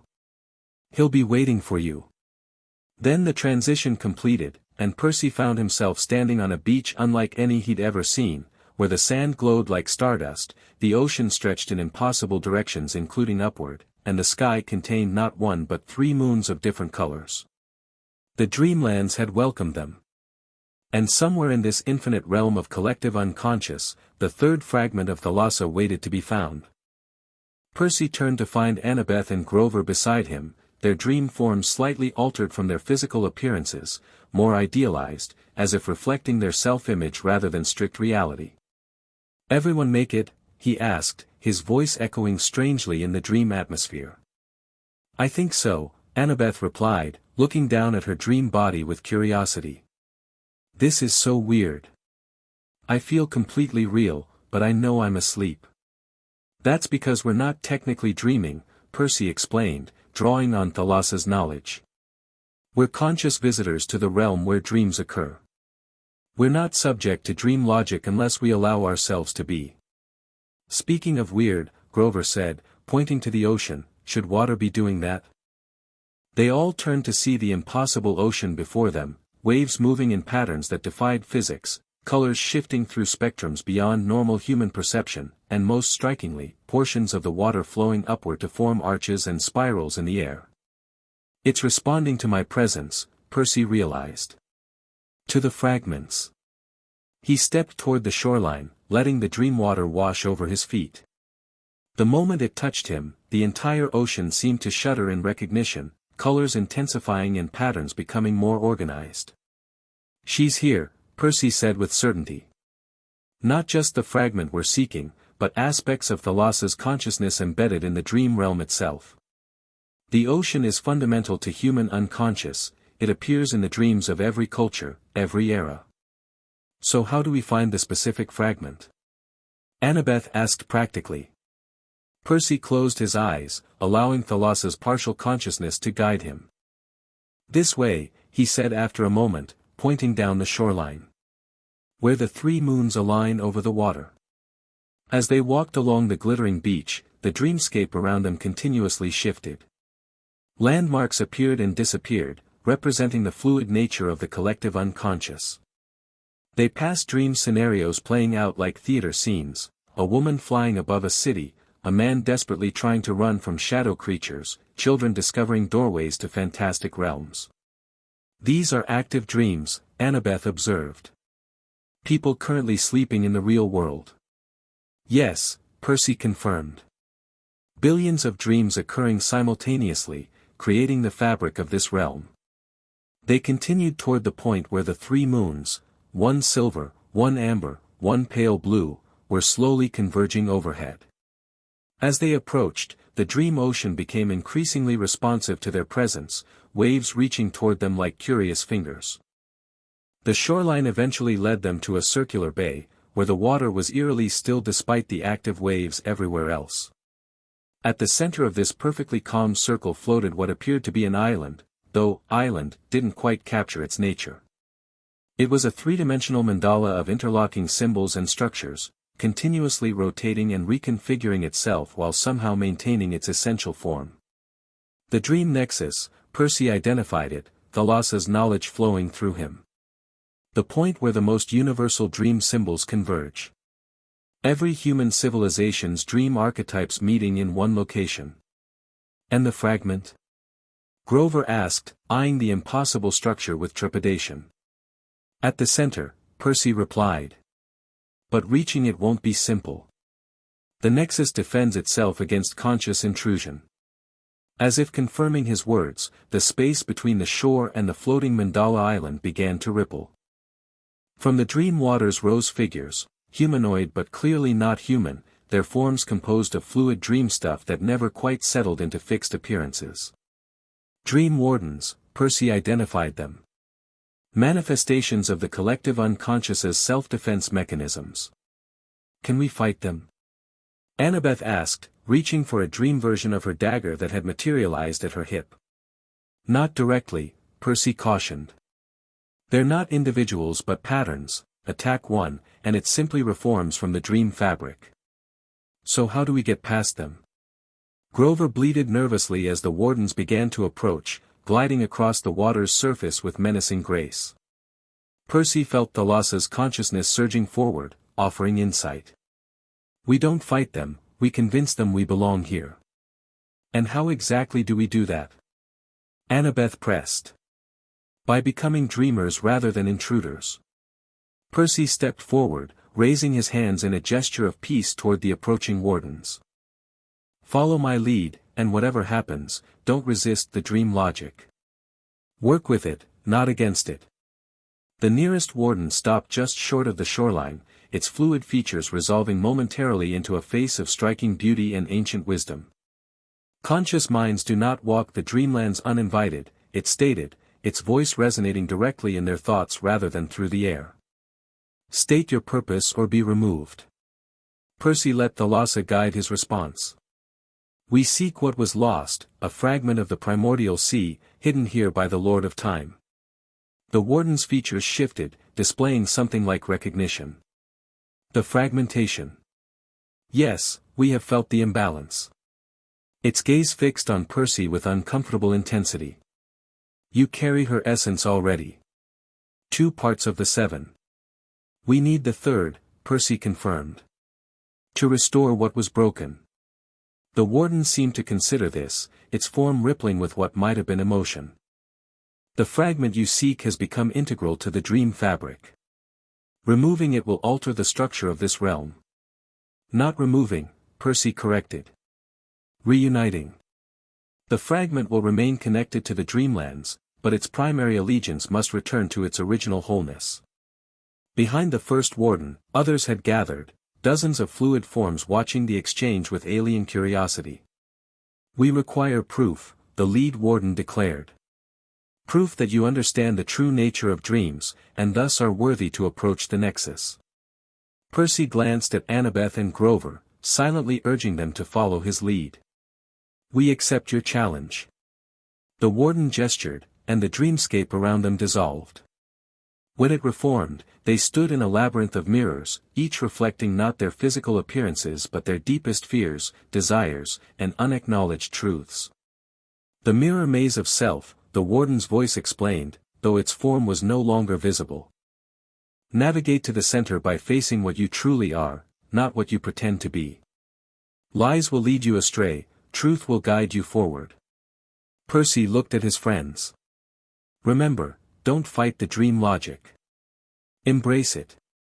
"Easy for you to say," Grover muttered, already looking disturbed by whatever he saw in the nearest mirror. "My mirror is showing me failing at everything I've ever tried to do." "That's your fear, not your truth," Annabeth pointed out. "The challenge is to distinguish between them." Percy approached the first mirror in his path. Instead of his reflection, he saw himself drowning, a strange and terrifying image for a son of Poseidon who could breathe underwater. But deeper understanding came from Thalassa's presence. It wasn't literal drowning but symbolic, his fear of being overwhelmed by divine heritage and cosmic responsibility. "I see my fear of losing my humanity," he acknowledged aloud. "Of becoming just a vessel for greater powers." The mirror rippled at his honest assessment, and a pathway opened beside it. "I think that's how this works," he called to the others. "Complete honesty about what the mirrors show." Annabeth nodded, facing her own reflection, which showed her frozen in indecision, surrounded by books and scrolls but unable to act. "My fear of being all thought and no action. Of knowing the right answer but lacking the courage to implement it." Her mirror also rippled, creating another path. Grover took a deep breath and confronted his mirror again. "This shows me failing as Lord of the Wild. But the truth is, I'm afraid I succeeded only by accident, not merit. That I don't deserve the position Pan gave me." His mirror responded like the others, offering a new route. They continued through the labyrinth, each mirror requiring similar honesty about increasingly personal insights. Percy found himself acknowledging truths he'd never articulated even to himself, his complicated feelings about his divine heritage, his fear of eventually losing the human connections that kept him grounded, his uncertainty about his place in a world where gods and monsters existed alongside ordinary reality. The most difficult mirror showed him standing alone, Annabeth, his mother, and all his friends absent. A future where his divine nature had finally separated him completely from human connection. "I fear outliving everyone I love," he admitted, his voice tight.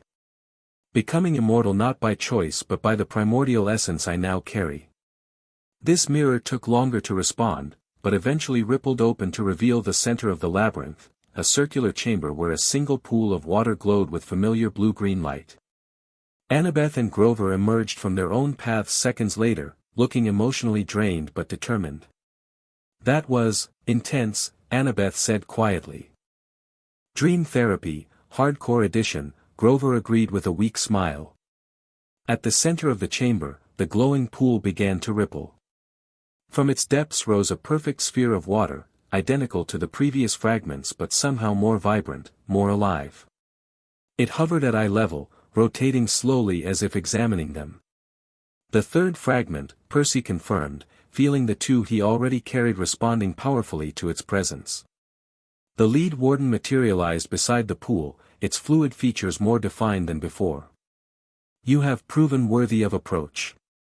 But claiming the fragment requires one final truth, one you may not wish to face." Percy stepped forward. "What truth?" The consequences of success, the warden stated. If the primordial trinity is restored, the artificial boundaries between divine realms will dissolve. Pantheons will blur. Gods as you know them will transform. The cosmic order mortals have relied upon for millennia will fundamentally change. It fixed Percy with an unnerving gaze. Are you prepared to be responsible for such transformation? To be remembered as the one who changed the very nature of divinity? Percy felt the weight of the question, far heavier than the personal truths the mirrors had extracted. This wasn't about his fears or desires, but about cosmic consequences that would affect everyone and everything. He glanced at Annabeth and Grover, seeing their concern but also their trust in his judgment. Thalassa's presence within him remained silent, allowing him to make this decision entirely on his own. After a long moment, Percy met the warden's gaze directly. The current order is already failing, he said with quiet conviction. The artificial divisions are breaking down regardless. The question isn't whether change will come, but whether it happens chaotically or with guidance. I choose guided transformation over cosmic collapse. The warden studied him, its features shifting through countless expressions before settling on something like approval. An answer with wisdom beyond your years, sea son. Perhaps your role in this restoration is not accidental after all.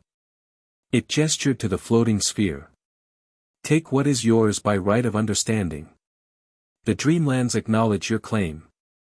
Percy approached the fragment, which began to pulse more rapidly as he neared. Unlike the previous fragments, this one didn't wait for him to reach for it, it shot forward on its own, merging with his dream form in a flash of intense blue-green light. The integration was immediate and profound. Percy gasped as the third piece joined with the others, creating a significantly more complete version of Thalassa's consciousness within him. New understanding flooded his awareness, not just isolated memories but coherent knowledge of the primordial sea's role in cosmic creation and maintenance. When he turned back to his friends, his eyes glowed brighter than before, and his dream form seemed slightly translucent, as if the mortal and divine aspects of his being were blending more thoroughly. 3 of 7, he said, his voice now carrying rich harmonics that made the very dream fabric around them resonate. We're almost halfway. The warden inclined its fluid head. The dreamlands will remember this moment, Perseus Jackson. When dreamers speak of the sea, a part of them will now remember its true nature. Thank you, Percy replied sincerely. You should return to your physical forms, the warden advised. Already, Kronos moves against your sleeping bodies. Your guardians cannot hold him off indefinitely. Alarm shot through Percy. How do we get back quickly? Focus on your physical forms, the warden instructed. The fragments you carry can create a direct path back, now that they are strengthened. Percy nodded, reaching out to take Annabeth's and Grover's hands. Concentrate on your bodies in Gaia's sanctuary. Picture them as clearly as you can. As they focused, the dreamscape around them began to fade, colors bleeding away as reality reasserted itself. Percy felt a rushing sensation, like being pulled upward through layers of consciousness. The transition was smoother than their entry had been, guided by Thalassa's strengthened presence. With a collective gasp, they awakened on the stone couches in Gaia's underground chamber, only to find chaos erupting around them. The sanctuary was under attack, the obsidian walls cracking as enormous pressure was applied from outside. Naruto and Gaia stood at opposite sides of the chamber, their powers fully engaged in maintaining the protective barriers. Between them stood a figure that made Percy's blood run cold, a man-shaped entity composed of what appeared to be liquid time, its body constantly shifting between different ages and states, clockwork mechanisms visible beneath its translucent surface. Kronos, Naruto confirmed without taking his eyes off their enemy. Not a champion this time. A direct manifestation. The time god's gaze fixed on Percy, recognition and anger evident in its clock-like eyes. The sea spawn grows strong with stolen power, it observed, its voice ticking like countless timepieces. 3 fragments already. Impressive but futile. Percy rose from the stone couch, feeling Thalassa's power flowing through him with new intensity. Water molecules in the air around him responded instantly, condensing into a protective sphere. It's not stolen, Percy countered. It's being returned to its rightful owner. Kronos made a dismissive gesture. Ownership is a concept for lesser beings. Ideal in cosmic necessity. The primordial trinity was separated for the greater stability of all realms. You mean for your continued control, Naruto challenged, golden energy flaring around him as he maintained the sanctuary's barriers. You feared what we might become together. With good reason, Kronos replied coldly. Your combined power threatened the orderly progression of time itself. Boundaries exist for a purpose, Storm Lord.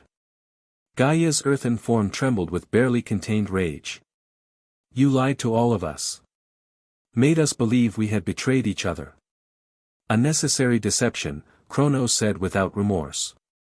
Individual egos must sometimes be sacrificed for universal stability.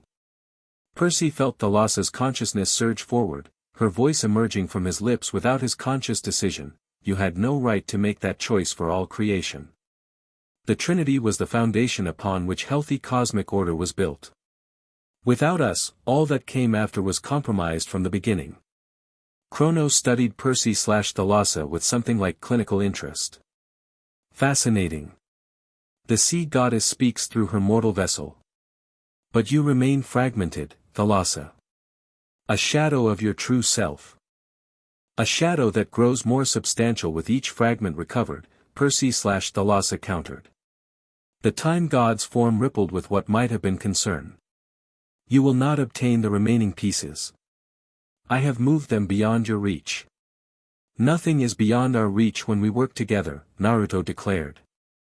With a burst of effort, he strengthened the sanctuary's barriers, pushing back against Kronos' pressure.